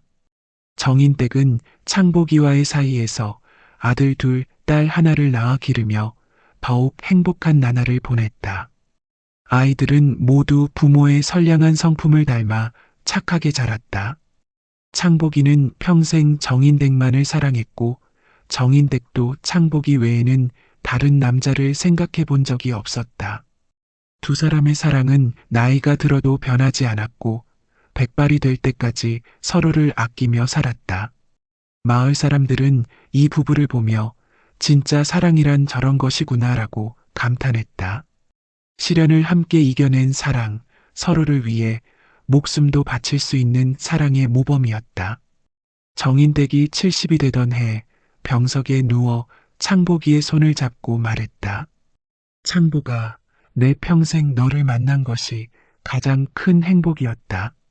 저도 그렇습니다, 마님. 마님을 만나지 못했다면 제 인생은 의미가 없었을 것입니다. 다음 생에도 너를 만날 수 있을까? 반드시 다시 만날 것입니다. 정인댁이 평화롭게 눈을 감았고 창복이도 얼마 후 그녀의 뒤를 따랐다. 마을 사람들은 두 사람을 나란히 묻어주었고 무덤 앞에는 늘 꽃이 끊이지 않았다. 이야말로 참된 사랑은 시련을 이겨내고 정의는 반드시 승리한다는 교훈을 보여주는 아름다운 이야기가 아니겠는가. 오늘날까지도 사람들은 이 이야기를 전하며 진정한 사랑의 의미를 되새기고 있습니다. 야담 도깨비를 찾아주신 여러분 감사합니다. 오늘도 재밌는 이야기로 여러분을 즐겁게 해드리겠습니다. 그 전에 좋아요와 구독 버튼 꼭 부탁드립니다. 그럼 시작할게요. 허허허, 세상사가 참으로 기구하다고 하지 않겠습니까? 이 이야기는 지금으로부터 한 200년 전 경상도 어느 산골 마을에서 일어난 일이랍니다. 그 마을 이름이 뭐였는지는 지금 기억이 가물가물하지만 아무튼 첩첩산중에 둘러싸인 조그만 마을이었지요. 그 마을 동쪽 끝자락에 연희라 하는 과부가 살고 있었습니다.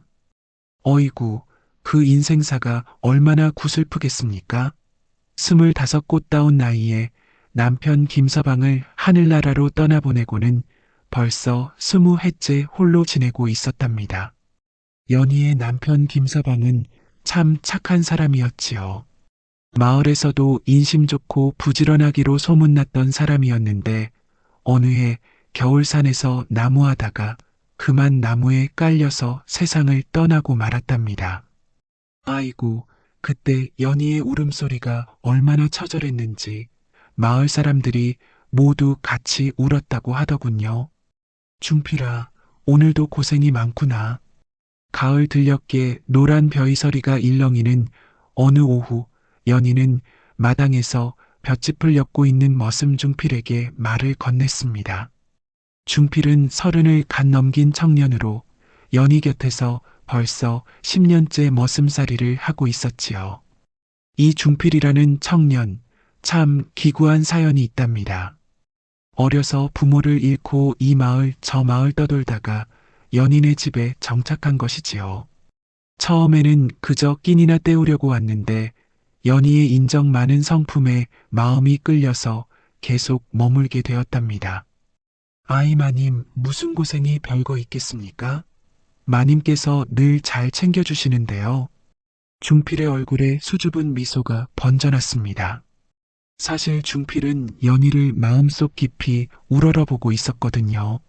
아니, 어찌 보면 그것보다 더 깊은 마음을 품고 있었는지도 모르겠습니다만, 허허, 그건 나중에 밝혀지겠지요. 여러분, 이런 마음이 어찌 자연스럽지 않겠습니까? 젊은 총각이 혼자 사는 과부를 10년 동안 지켜보며 지냈는데 어찌 마음이 동하지 않겠어요? 하지만 중필은 자신의 신분을 생각해서 그 마음을 깊숙이 감추고 있었답니다.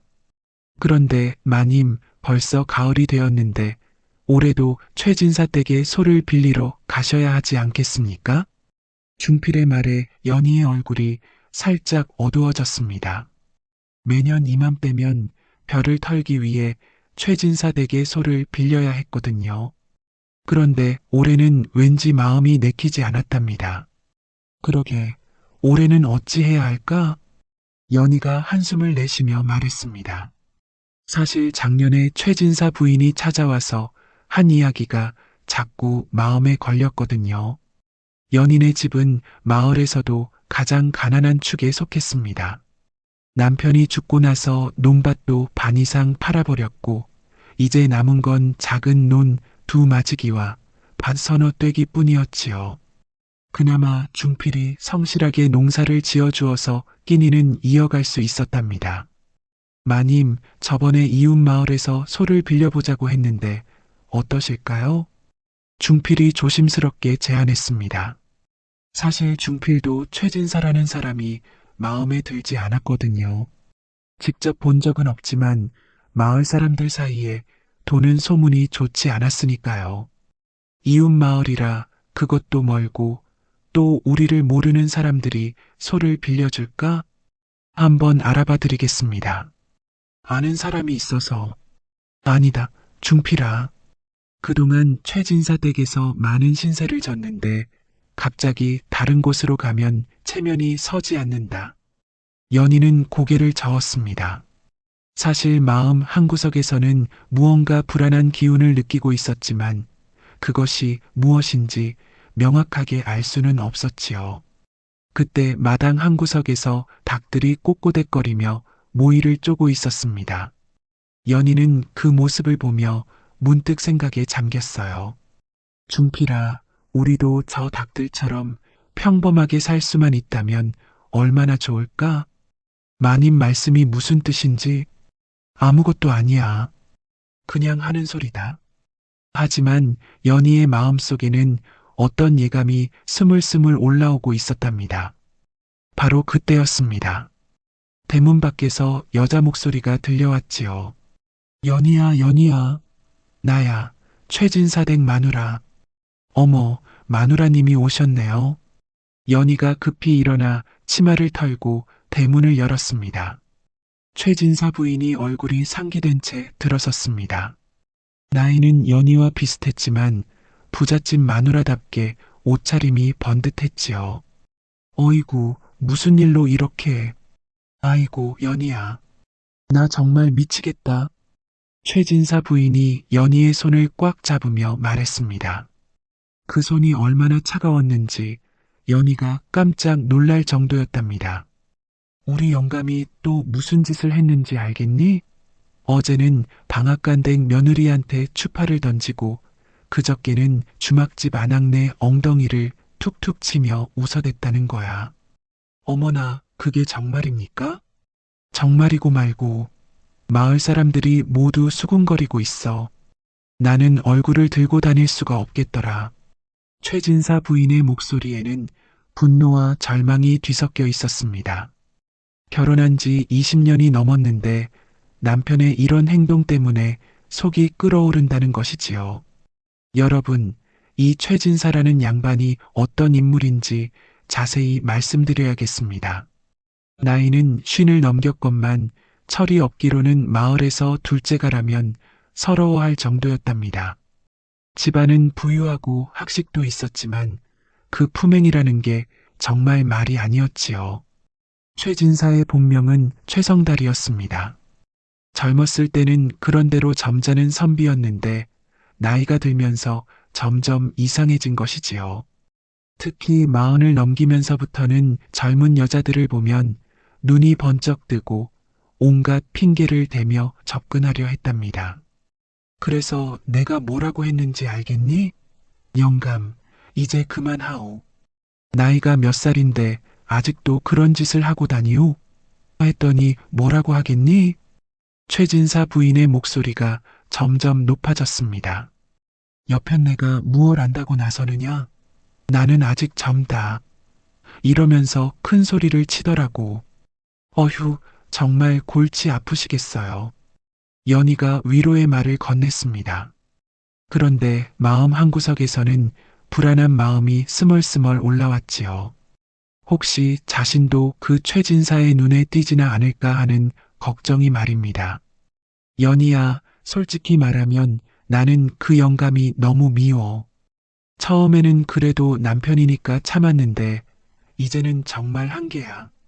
최진사 부인이 눈물을 글썽이며 말했습니다. 그런데 내가 어떻게 해? 여자가 남편을 어쩔 수 있겠니? 그냥 참고 살아야지. 마누라님, 너무 속상해하지 마세요. 언젠가는 진사님도 정신을 차리실 거예요. 연희가 최진사 부인의 등을 토닥이며 위로했습니다. 하지만 속으로는 과연 그럴까? 하는 의심이 들었지요. 그런데 연희야, 너는 그 영감을 직접 본 적이 있니? 아니요. 늘 마누라님만 뵙고 소를 빌려갔거든요. 그렇구나. 그럼 앞으로는 더욱 조심해야겠다. 그 영감이 젊은 과부를 얼마나 좋아하는지 모르거든. 최진사 부인의 말에 연희의 얼굴이 하얗게 질렸습니다. 마누라님, 그게 무슨... 연희야, 내가 왜 이런 이야기를 하는지 알겠니? 너를 걱정해서야. 그 영감이 한번 눈독을 들이기 시작하면 끝까지 따라다니거든. 최진사 부인이 연희의 손을 더욱 꽉 잡았습니다. 특히 너처럼 예쁘고 젊은 과부를 가장 좋아해. 이미 몇 년 전부터 너에 대해서 물어본 적이 있어. 네, 저에 대해서요? 그래, 연희 과부가 몇 살이냐, 혼자 사느냐, 남자는 없느냐, 이런 걸 물어보더라고. 연희는 등골이 오싹해졌습니다. 지금까지 자신은 평범하게 살고 있다고 생각했는데 벌써 누군가의 관심을 받고 있었다니요. 마당에서 일하던 중필이 슬쩍 귀를 기울이고 있었습니다. 중필 역시 이 대화를 듣고 불안한 마음이 들기 시작했지요. 그래서 연희야, 내가 부탁하고 싶은 게 있어. 무엇이든 말씀하세요. 앞으로 소를 빌리러 올 때는 꼭 나한테만 오너라. 그 영감이 집에 있을 때는 절대 오지 말고. 네, 알겠습니다. 그리고 혹시 그 영감이 너한테 접근하면 즉시 나한테 알려줘. 내가 어떻게든 막아볼게. 최진사 부인의 말에서 진심 어린 걱정이 느껴졌습니다. 마누라님, 고맙습니다. 그런데 정말 그런 일이 생길까요? 연희야, 너는 아직 세상 물정을 잘 모르는구나. 나쁜 남자들은 여자가 약해 보이면 더욱 달려드는 법이야. 그 말을 듣고 연희는 마음이 무거워졌습니다. 지금까지 조용히 살아왔는데 앞으로 무슨 일이 벌어질지 걱정이 되기 시작했지요. 그런데 마누라님, 혹시 진사님이 다른 분들한테도 그런 짓을 하셨나요? 물론이지. 작년에는 대장간댁 마누라가 우리 집에 찾아와서 울면서 하소연했어. 우리 영감이 자꾸 따라다니면서 괴롭힌다고. 어머, 그래서 어떻게 되었어요? 내가 그 영감한테 혼을 내줬지. 그랬더니 한동안은 조용했는데 또 다른 여자를 노리기 시작하더라고. 여러분, 이런 못된 남자가 세상에 있다니 정말 한심하지 않겠습니까? 나이는 먹을 대로 먹고 지위도 있으면서 어찌 이런 추잡한 짓을 할 수 있겠어요? 마누라님, 그럼 이번에는 제가 조심하면 되겠네요. 그래, 연희야. 무엇보다 조심하는 게 최고야. 그리고 혹시 무슨 일이 생기면 주저하지 말고 나한테 연락하렴. 최진사 부인이 일어서며 말했습니다. 그럼 나는 이제 가볼게. 집에 너무 오래 비우면 그 영감이 또 무슨 짓을 할지 모르거든. 네, 조심히 가세요. 최진사 부인이 떠난 후 연희는 혼자 마당에 앉아서 깊은 생각에 잠겼습니다. 중필이 다가와서 조심스럽게 말을 걸었지요. 마님, 걱정이 많으신 것 같습니다. 중필아, 너도 다 들었지? 네, 들었습니다. 정말 나쁜 사람이네요. 그 최진사가. 그런데 어쩌겠니? 우리가 어디 그 양반과 맞설 수 있겠니? 연희의 목소리에는 체념이 섞여 있었습니다. 마님, 너무 걱정하지 마세요. 제가 있잖습니까? 중필의 말에 연희가 고개를 들었습니다. 중필아, 고맙다. 하지만 너도 조심해야 한다. 괜히 큰일에 휘말리면 안 되거든. 마님을 위해서라면 무엇이든 하겠습니다. 중필의 눈에는 결연한 의지가 보였습니다.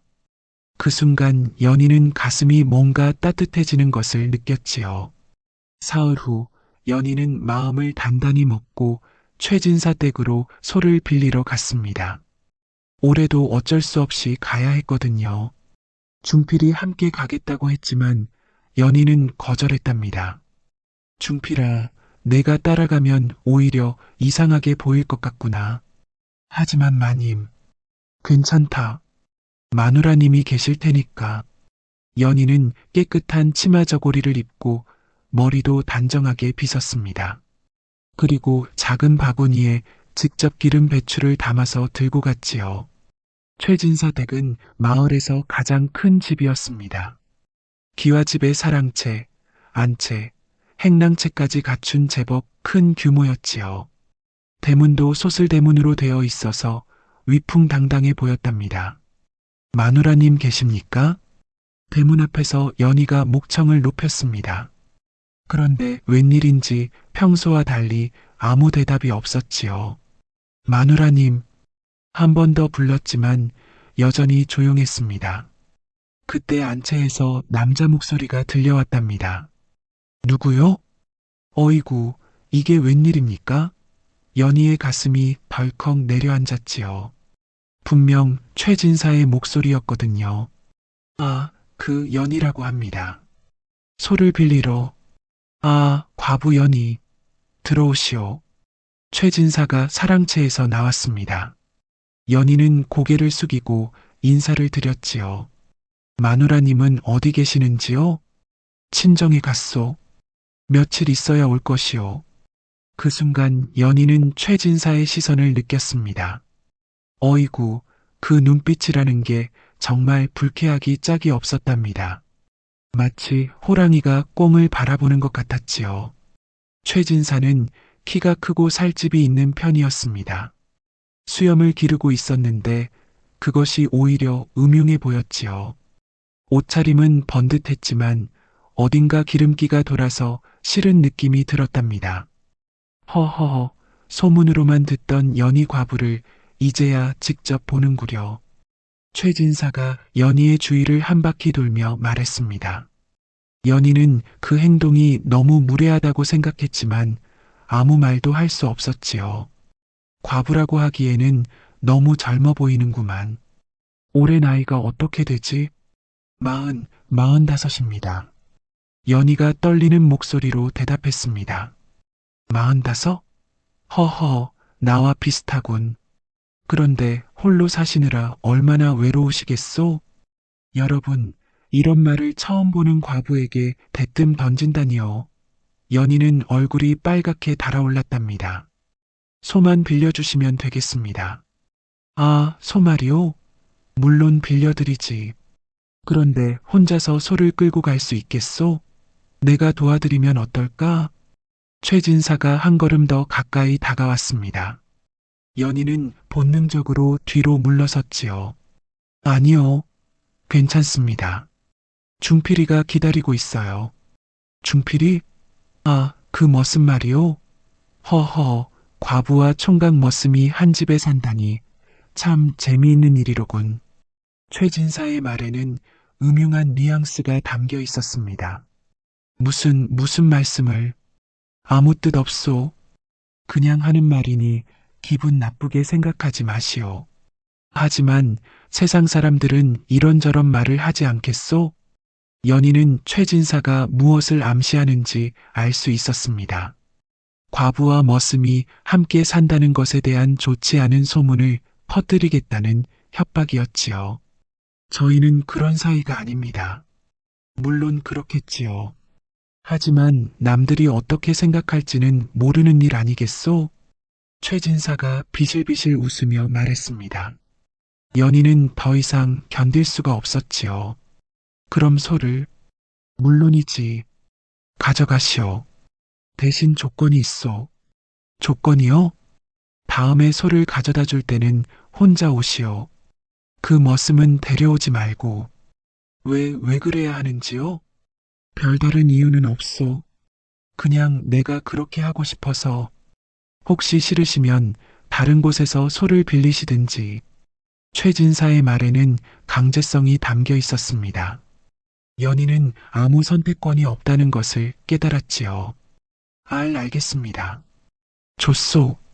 그럼 소는 저기 외양간에 있으니 끌고 가시오. 연희가 외양간으로 향하는데 최진사가 뒤따라왔습니다. 참, 이 소는 성질이 좀 급해서 다루기가 어려울 것이오. 혹시 곤란하면 언제든 말씀하시오. 그러면서 최진사는 연희의 어깨에 손을 올렸습니다. 연희는 깜짝 놀라서 몸을 피했지요. 괜찮습니다.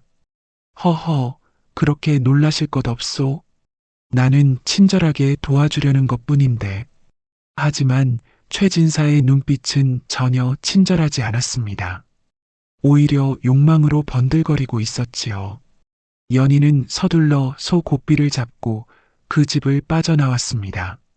하지만 등 뒤에서 최진사의 시선이 계속 따라오는 것을 느낄 수 있었답니다. 집으로 돌아가는 길에 연희의 마음은 복잡했습니다. 앞으로 어떻게 해야 할지 막막했지요. 그날 이후 이상한 일이 일어나기 시작했습니다.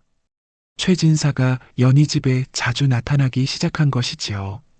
처음에는 이틀에 한 번씩 왔는데 점점 자주 와서 나중에는 하루 걸러 하루씩 나타났답니다. 연희 과부님 계시오? 어느 날 오후 대문 밖에서 최진사의 목소리가 들렸습니다. 연희는 깜짝 놀라 숨을 죽였지요. 계시는 것 같은데 왜 대답이 없소? 허허. 최진사가 대문을 두드렸습니다. 연희는 어쩔 수 없이 나갔답니다. 무슨 일로 오셨는지요? 아무것도 아니요. 그냥 지나가다가 인사나 할까 해서. 그런데 이게 어디서 본 핑계입니까? 최진사 집은 여기서 한참 떨어진 곳에 있거든요. 게다가 연희 집으로 오는 길은 막다른 길이어서 지나갈 이유가 전혀 없었지요. 바쁘신데 괜히. 바쁘긴 뭘 바빠. 혼자 사는 과부가 뭐가 그리 바쁘겠소? 최진사의 말에 연희의 마음이 상했습니다. 하지만 참을 수밖에 없었지요. 참, 소는 잘 부리고 계시오? 네, 덕분에. 그런데 혼자 농사일 하시느라 힘드시겠소. 언제든 도움이 필요하면 말씀하시오. 기꺼이 도와드리겠소. 그러면서 최진사는 연희의 손목을 슬쩍 만졌습니다. 연희는 깜짝 놀라 뒤로 물러섰지요. 아, 실례했소. 손에 뭐가 묻었나 해서. 최진사가 뻔뻔하게 웃으며 말했습니다. 연희는 더 이상 참을 수가 없었답니다. 저는 정말 바쁘니까 이만. 그렇소? 그럼 다음에 또 오겠소. 허허. 최진사가 돌아간 후 연희는 손목을 문지르며 울었습니다. 마당에서 일하던 중필이 달려왔지요. 마님, 무슨 일이십니까? 아무것도 아니야. 하지만 중필은 이미 다 보고 있었답니다. 마음이 하늘같이 착한 중필이었지만 그날 밤 혼자 이를 갈며 분노했다고 하지요. 그 다음 날도 최진사는 계속 나타났습니다. 때로는 과일을 들고 때로는 술을 들고 왔지요. 그럴 때마다 연희에게 불쾌한 농담을 던지고 슬쩍슬쩍 몸을 건드리려 했답니다. 연희 과부님, 혼자 사시느라 밤이 많이 외로우시겠소? 참외가 맛있다던데 한번 드셔보시오. 달콤할 거요. 과부 치마가 바람에 날리니 참 보기 좋소. 어이구, 이런 망측한 말들을 어떻게 차마 입에 담을 수 있겠습니까? 연희는 날이 갈수록 지쳐갔답니다. 어느 날은 최진사가 연희가 빨래하는 것을 구경한다며 한참 동안 서 있기도 했지요. 연희 과부님, 빨래하는 모습이 참 곱소. 저런 고운 손으로 빨래를 하시다니. 연희는 얼굴이 빨갛게 달아올라서 빨래를 걷어들였습니다. 자꾸 이렇게 오시면 안 됩니다. 왜 안 되겠소? 이웃 간에 인사하는 게 뭐가 나쁘다는 거요? 저는 걱정하지 마시오. 나는 그냥 친근하게 지내고 싶을 뿐이요. 하지만 최진사의 행동은 전혀 친근하지 않았습니다. 연희가 우물에서 물을 길어올 때는 뒤에서 지켜보고 마당을 쓸 때는 허리를 굽히는 모습을 뻔히 보려고 했지요. 중필이 밭에서 일하고 있을 때 오는 경우가 많았습니다. 일부러 중필이 없을 때를 노리는 것 같았지요. 중필이는 어디 갔소? 밭에 일하러 갔습니다. 그렇소? 그럼 우리 둘이서 조용히 이야기할 수 있겠군. 이런 말을 들을 때마다 연희는 소름이 끼쳤답니다. 연희 과부님, 혹시 재혼 생각은 없으시오? 어느 날 최진사가 갑자기 이런 말을 던졌습니다. 네, 재혼 말이오. 혼자 사시기 힘드시겠소? 저는 그런 생각 없습니다. 왜요? 아직 젊으신데. 좋은 남자 만나면 행복하게 살 수 있을 텐데. 저는 이대로 살겠습니다. 혹시 중필이 때문인가요? 허허. 최진사의 말에 연희는 깜짝 놀랐습니다. 무슨 말씀이세요? 과부와 머슴이 한 집에 오래 살면 정이 들지 않겠소? 그런 게 아닙니다. 물론 지금은 그렇겠지만 앞으로는 어떨지 모르지 않겠소? 최진사가 비웃듯이 말했습니다. 연희는 얼굴이 하얗게 질렸지요. 그날 밤 중필이 돌아와서 연희의 표정을 보고 물었습니다. 마님, 오늘도 최진사가 왔습니까? 응. 무슨 말을 했습니까? 연희는 중필에게 최진사가 한 말을 그대로 전할 수 없었습니다. 중필이 화를 낼 것이 뻔했거든요. 별거 아니야. 그냥 이런저런 이야기. 하지만 중필은 연희의 표정을 보고 짐작할 수 있었습니다. 마님, 이제는 정말 참을 수가 없습니다. 저라도 최진사한테 가서 그만하라고 해야겠어요. 안 돼, 중필아. 괜히 큰일 날까봐 무서워. 하지만 마님이 이렇게 고생하시는 걸 보고만 있을 수는 없어요. 중필의 목소리에는 분노가 가득했습니다. 중필아, 제발 참아줘. 우리가 어디 그 양반과 맞설 수 있겠니? 연희가 중필의 손을 잡고 간곡히 부탁했습니다. 그렇게 하루하루가 지나갔습니다. 최진사의 방문은 점점 더 빈번해졌고 그의 행동도 점점 더 대담해졌지요. 보름달이 떠있던 어느 밤이었습니다. 연희는 늦은 저녁을 먹고 있었는데 갑자기 대문을 두드리는 소리가 들렸지요. 연희야, 연희야. 최진사의 목소리였는데 평소와 달리 술에 취해 있는 것 같았습니다. 문 좀 열어줘. 할 말이 있어. 연희는 등골이 오싹했습니다. 이 시간에 술 취한 최진사라니 절대 문을 열어서는 안 되겠다고 생각했지요. 오늘은 늦었으니 내일 오세요. 연희가 떨리는 목소리로 외쳤습니다. 내일? 안 돼. 오늘 당장 할 말이 있다고. 최진사가 대문을 더 세게 두드렸습니다. 그러더니 대문 고리를 흔들기 시작했지요. 어이구, 어쩌지? 연희는 급히 문고리를 걸어 잠갔습니다. 그런데 최진사는 포기할 줄 몰랐답니다. 연희야, 나 최진사야. 문 안 열면 담을 넘어가겠어. 여러분, 이런 몰상식한 일이 어디 있겠습니까? 과부 집에 밤중에 찾아와서 밤을 넘겠다니요. 제발 돌아가세요. 안 돼. 오늘은 꼭 해야 할 말이 있어. 연희야, 나는 내가 좋다. 최진사가 술에 취해서 진심을 털어놓기 시작했습니다. 내가 남편 죽고 혼자 사는 걸 보니까 불쌍해서 견딜 수가 없어. 내가 내 남편이 되어줄게. 무슨 소리를 하세요? 당신은 이미 부인이 있잖아요. 부인? 그 늙은 여편네. 하? 나는 이제 젊은 여자가 필요해. 최진사의 말에는 술기운과 함께 추잡한 욕망이 드러나 있었습니다. 저는 그런 마음 없으니 돌아가세요. 마음? 마음이야 사귀다 보면 생기는 거야. 일단 문부터 열어. 최진사가 정말로 담을 기어오르기 시작했습니다. 연희는 부엌으로 달려가서 절구공이를 들었지요. 가까이 오지 마세요. 소리 지르겠어요. 소리 질러봐. 이 밤중에 누가 들으러 오겠어? 허허. 최진사가 마당에 발을 디뎠습니다. 연희는 정말 큰 소리로 외쳤답니다. 살려주세요. 도둑이에요. 도둑? 하, 나는 도둑이 아니라 구원자야. 내 외로움을 달래주러 온 구원자.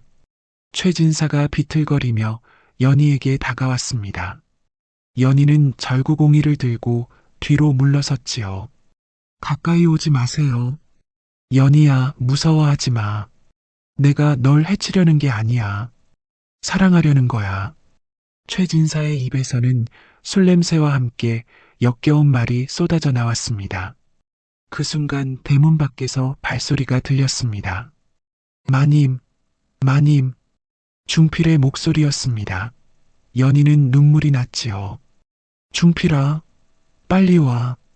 중필이 담을 훌쩍 넘어와서 연희 앞에 섰습니다. 최진사님, 이게 무슨 짓입니까? 이놈아, 머슴 주제에 감히 주인 어른께 대드느냐? 주인 어른이 이런 짓을 하시면 안 되지 않습니까? 중필의 목소리에는 분노가 가득했습니다. 최진사는 술이 깨는 것 같았지요. 하지만 너한테 무슨 권리가 있어서 나한테 이런 말을 하느냐? 저는 이 집 머슴이고 마님을 지킬 의무가 있습니다. 지킬 의무? 과부와 머슴이 무슨 의무? 너희들 사이에 진짜 아무것도 없는 거냐? 최진사가 의심스러운 눈빛으로 중필과 연희를 번갈아 보았습니다. 그런 게 아닙니다. 저는 단지 뭐, 솔직히 말해봐. 중필은 할 말을 잃었습니다. 정말로는 연희를 사랑하고 있었지만 그것을 말할 수는 없었거든요. 오늘은 이만 가겠다.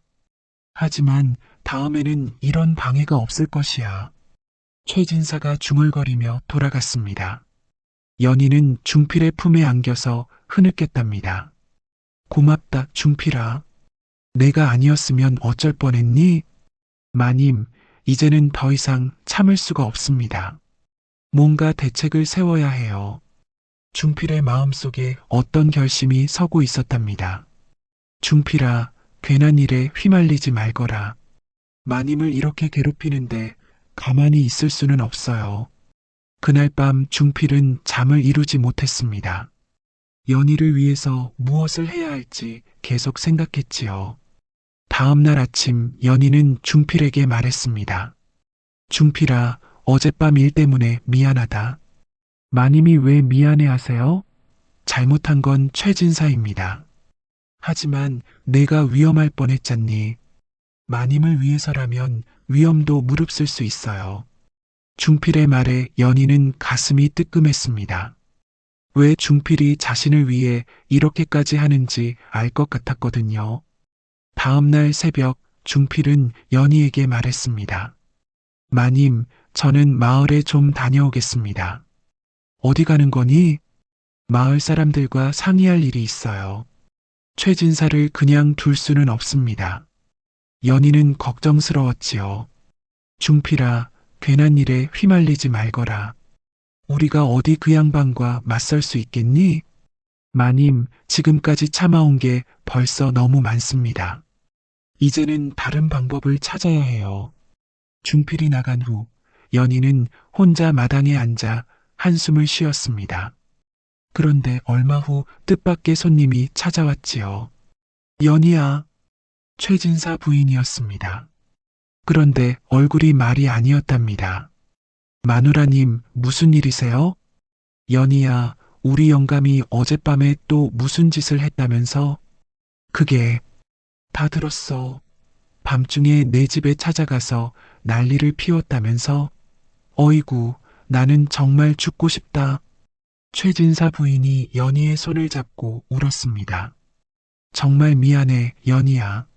내가 그 영감을 제대로 못 다스려서 내가 이런 고생을 하는구나. 아니에요, 마누라님. 마누라님 잘못이 아니에요. 아니야, 내 잘못이야. 이제는 가만히 있을 수가 없겠어. 나도 뭔가 해야겠다. 여러분, 이때부터 이상한 일이 벌어지기 시작했답니다. 중필은 마을 여인들을 하나둘 만나서 상의를 했지요. 먼저 방앗간댁 며느리를 찾아갔습니다. 댁도 최진사 때문에 고생하신다고 들었습니다. 어머, 그걸 어떻게 하셨어요? 연희 마님이 같은 피해를 당하고 계셔서요. 방앗간댁 며느리는 26살의 젊은 여자였는데 정말로 최진사 때문에 고생했답니다. 그분이 맨날 방앗간에 와서 괴롭혀요. 쌀을 빻는다며 자꾸 와서는 이상한 말만 하고. 어떤 말을요? 부끄러워서 말도 못하겠어요. 그런데 어떻게 해야 하죠? 다음으로 주막집 안악내를 찾아갔습니다. 최진사가 이런 짓을 계속하면 우리 마을 여자들이 모두 피해를 볼 겁니다. 그렇지, 중필아. 우리도 언제까지 당하고만 있을 수는 없지. 주막집 안악내는 30을 넘긴 여자였는데 성격이 불같았답니다. 그 양반이 술 마시러 와서는 맨날 제 엉덩이를 만져요. 처음에는 실수인 줄 알았는데 계속 그러니까 일부러 그러는 거더라고요. 정말 나쁜 사람이네요. 나쁘고 말고. 그런데 뭔가 방법이 있나요? 마지막으로 대장간댁 마누라를 찾아갔습니다. 그런데 어떻게 해야 할까? 마을 여인들이 모여서 머리를 맞댔습니다. 방앗간댁 며느리, 주막집 안악내, 대장간댁 마누라까지 모두 최진사 때문에 고생한 경험이 있었거든요. 중필아, 혹시 좋은 방법이 있니? 한 가지 생각해 본 방법이 있기는 합니다만. 중필이 조심스럽게 말했습니다. 뭔데? 최진사를 마을 밖으로 유인해서 혼쭐을 내는 겁니다. 그게 가능할까? 가능합니다. 하지만 여러분이 도와주셔야 해요. 어떻게 도와달라는 거야? 먼저 모든 여자들이 며칠 동안 모습을 감춰주세요. 최진사가 여자들을 찾지 못하게 하는 거예요. 그러면 그때 저가 여자로 변장해서 최진사를 산으로 유인할 겁니다. 내가 여자로 변장을? 네, 저는 키가 작고 얼굴도 어려 보이니까 가능할 거예요. 여인들이 서로 얼굴을 바라봤습니다. 그런데 정말 안전할까? 위험하긴 하지만 다른 방법이 없어요. 이대로 계속 당하고만 있을 수는 없잖아요. 주막집 안악내가 먼저 입을 열었습니다. 좋아, 해보자. 나는 중필이 편을 들겠어. 저도 찬성이에요. 더 이상 참을 수 없어요. 방앗간댁 며느리도 동의했습니다.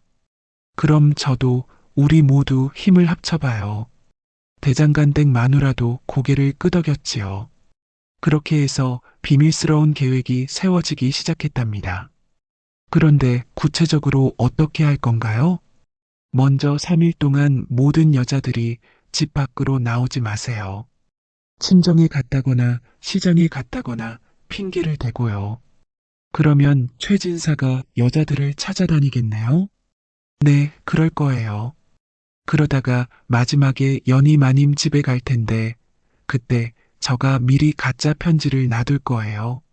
무슨 편지? 연희 마님이 산에서 기다리고 있다는 편지요. 그러면 최진사가 산으로 올라갈 거예요. 그리고 산에서 제가 여자로 변장하고 기다리고 있다가 최진사를 낭떠러지 쪽으로 유인할 거예요. 그런데 최진사가 낭떠러지에서 떨어지면 그건 하늘의 뜻이겠죠. 중필의 말에 여인들이 조용해졌습니다. 사실 그들도 최진사가 어떻게 되든 상관없었거든요. 좋아, 그렇게 하자. 언제부터 시작할까? 내일부터요. 그리고 혹시 실패하더라도 절대 제 이름은 대지 마세요. 당연하지. 우리가 뭘 모르겠어?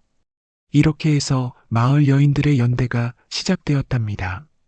사흘 후 마을에 이상한 일이 벌어졌습니다. 여자들이 모두 모습을 감춘 것이지요. 최진사가 평소처럼 주막집에 갔는데 주인 안악내가 없었습니다. 어디 갔지? 주막 주인이 말했습니다. 마누라가 친정에 갔습니다. 며칠 있어야 올 거예요. 친정? 갑자기 최진사는 어리둥절했습니다. 방앗간에 가도 며느리가 없었지요.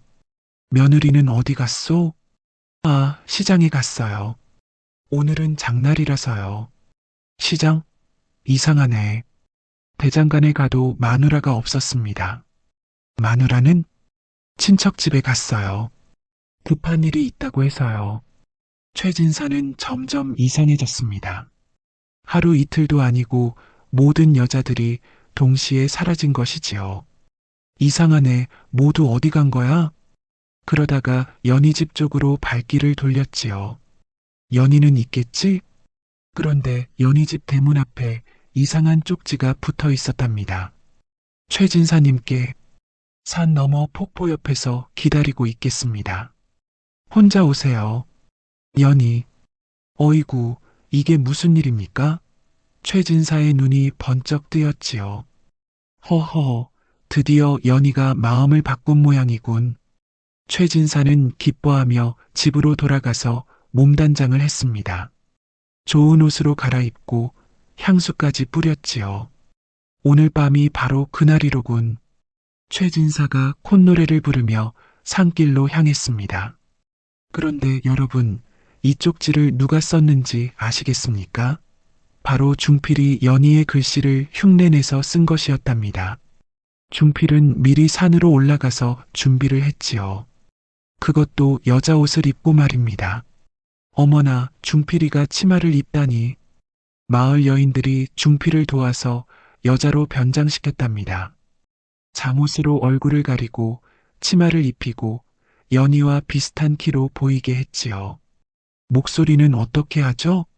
목소리는 내지 말고 몸짓으로만 유인하세요. 그런데 정말 괜찮을까요? 걱정하지 마세요. 저희가 모두 지켜보고 있을 테니까요. 사실 마을 여인들도 멀리서 지켜보기로 했답니다. 혹시 중필에게 위험한 일이 생기면 도와주려고 말이지요. 중필은 폭포 근처 낭떠러지 끝에서 기다렸습니다. 마음이 두근두근 뛰었지만 연희를 위해서라면 무엇이든 할 각오였지요. 얼마 후 최진사가 헐레벌떡 올라왔습니다. 연희야, 연희야. 최진사는 숨을 헐떡이며 중필여장에게 다가왔습니다. 허허, 드디어 마음을 바꿨구나. 중필은 뒤로 물러서면서 낭떠러지 쪽으로 최진사를 유인했습니다. 왜 뒤로 가지? 이리 와. 최진사가 중필을 잡으려고 손을 뻗었습니다. 그 순간 중필이 재빨리 몸을 돌렸지요. 연희야, 부끄러워하지 마. 나도 내가 좋으니까 이렇게 온 거야. 최진사가 더욱 가까이 다가왔습니다. 중필은 계속 뒤로 물러섰지요. 그런데 왜 말을 안 하지? 혹시 부끄러워서? 최진사가 웃으며 말했습니다. 그때 바람이 불어서 중필의 잠옷이 살짝 벗겨졌답니다. 너는 누구야? 최진사가 중필의 얼굴을 보고 깜짝 놀랐습니다. 잠옷이 벗겨지면서 중필의 얼굴이 드러났거든요. 중필? 이놈이 왜 여기 있어? 최진사의 얼굴이 일그러졌습니다. 최진사님, 더 이상은 안 됩니다. 중필이 당당하게 말했습니다. 이놈아, 감히 나를 속였어? 저희 마님을 괴롭히는 걸 보고만 있을 수는 없었습니다. 마님? 과부와 머슴이 마님? 웃기는 소리하고 있네. 최진사가 화를 내며 중필에게 달려들었습니다. 그런데 그만 발을 헛디딘 것이지요. 아, 최진사가 낭떠러지로 굴러떨어졌습니다. 어이구, 이게 웬일입니까? 중필은 깜짝 놀라서 아래를 내려다봤습니다. 최진사는 바위에 머리를 부딪혀서 그만 숨을 거두고 말았답니다. 어떻게 하지? 중필이 당황해서 마을로 내려갔습니다. 그리고 마을 사람들에게 이를 알렸지요. 최진사가 산에서 떨어져 죽었습니다. 뭐라고? 사람들이 모두 산으로 올라가서 확인했습니다. 정말로 최진사가 죽어 있었지요. 이거 어떻게 된 일이야? 관아에서 조사관이 와서 조사를 했습니다. 최진사가 산에서 여자를 쫓아가다가 발을 헛디뎌 떨어진 것 같습니다. 그런데 그 여자는 누구요? 아무도 모르겠답니다. 아마 산신령이 아니었을까요? 마을 사람들이 모두 똑같이 증언했습니다. 아무도 중필의 일을 말하지 않았지요. 산신령? 네, 요즘 최진사가 마을 여자들을 괴롭혀서 산신령이 화가 났나 봅니다. 그래서 산신령이 여자로 변해서 최진사를 벌준 거라고 생각합니다. 조사관도 이런 설명이 그럴듯하다고 생각했습니다. 사실 최진사의 평소 행실이 워낙 나빠서 누구도 그의 죽음을 안타까워하지 않았거든요. 결국 사건은 불의의 사고로 마무리되었답니다. 최진사 부인은 연희를 찾아와서 말했습니다. 연희야, 정말 고마워. 이제야 마음이 편하다. 무슨 말씀을? 다 알고 있어. 너희들이 무엇을 했는지. 하지만 나는 아무것도 보지 못했고 아무것도 듣지 못했어. 그리고는 연희에게 많은 재산을 나누어 주었답니다. 이제 너는 중필이와 함께 행복하게 살거라. 마누라님, 중필이가 너를 얼마나 아끼는지 나도 다 알고 있어. 이제는 당당하게 함께 살아도 돼. 그 말을 듣고 연희와 중필은 얼굴이 빨갛게 달아올랐습니다. 사실 둘 다 서로를 마음속 깊이 사랑하고 있었거든요.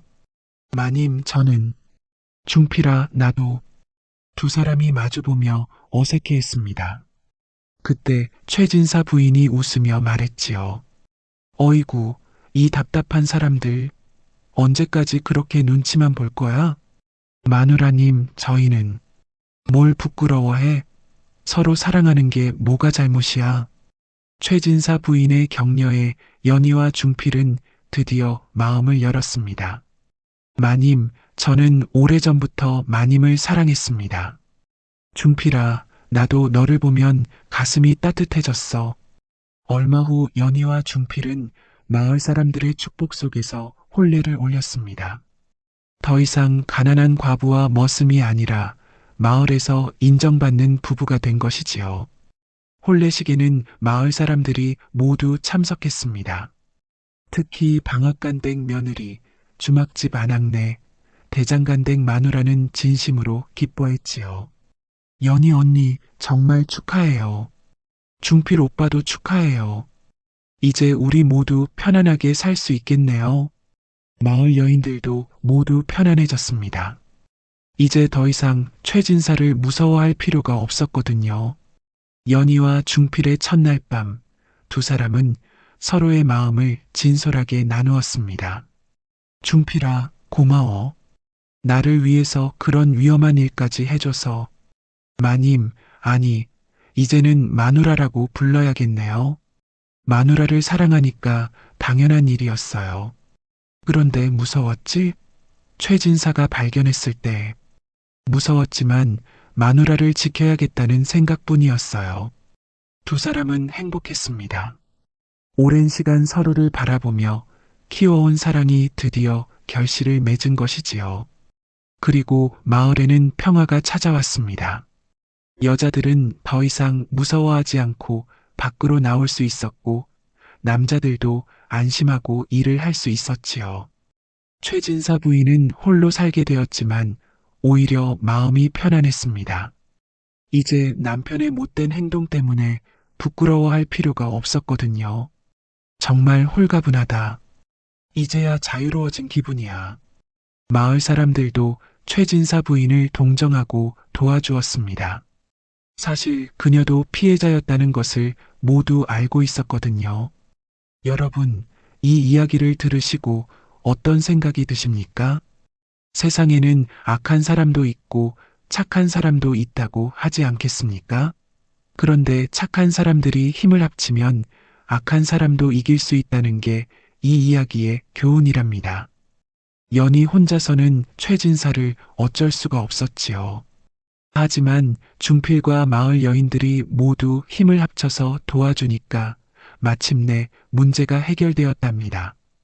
또한 이 이야기는 진정한 사랑에 대해서도 말해주고 있지요. 중필은 연희를 위해서 목숨까지 걸었습니다. 그리고 연희도 중필의 마음을 알아주었고요.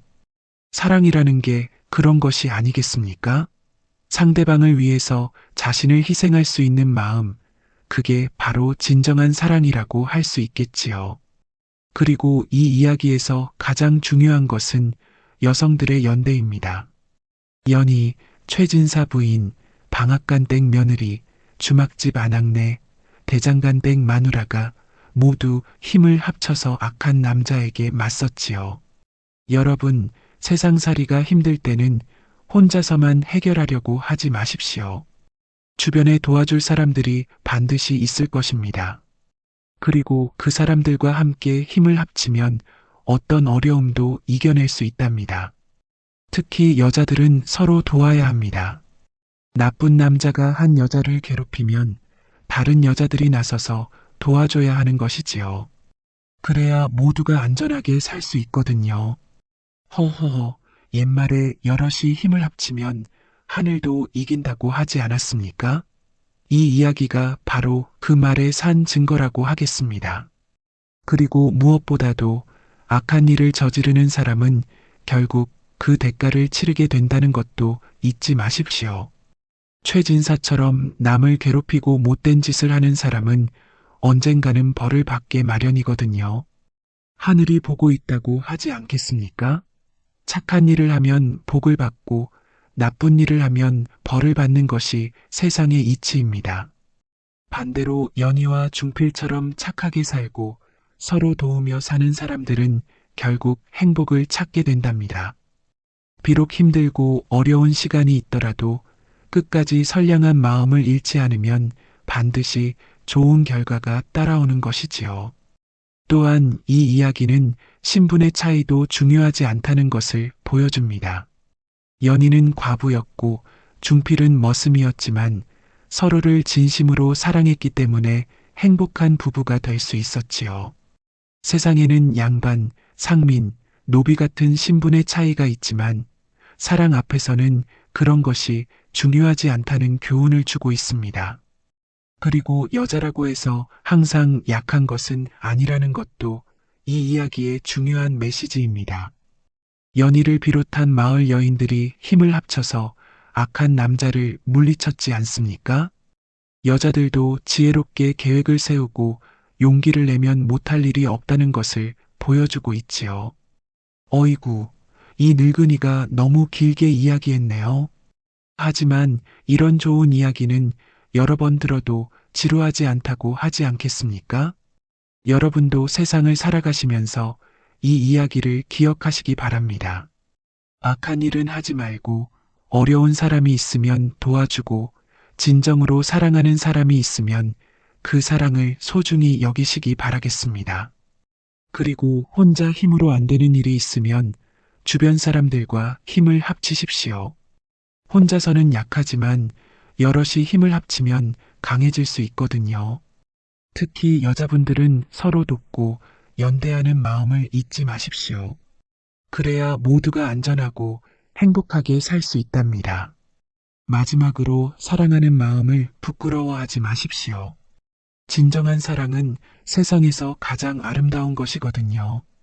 연희와 중필처럼 서로를 아끼고 사랑하는 마음이 있다면 어떤 어려움도 이겨낼 수 있을 것입니다. 허허허, 그럼 이 이야기는 여기서 마치겠습니다. 들어주셔서 고맙습니다. 여러분 모두 연희와 중필처럼 행복하게 사시기 바라겠습니다.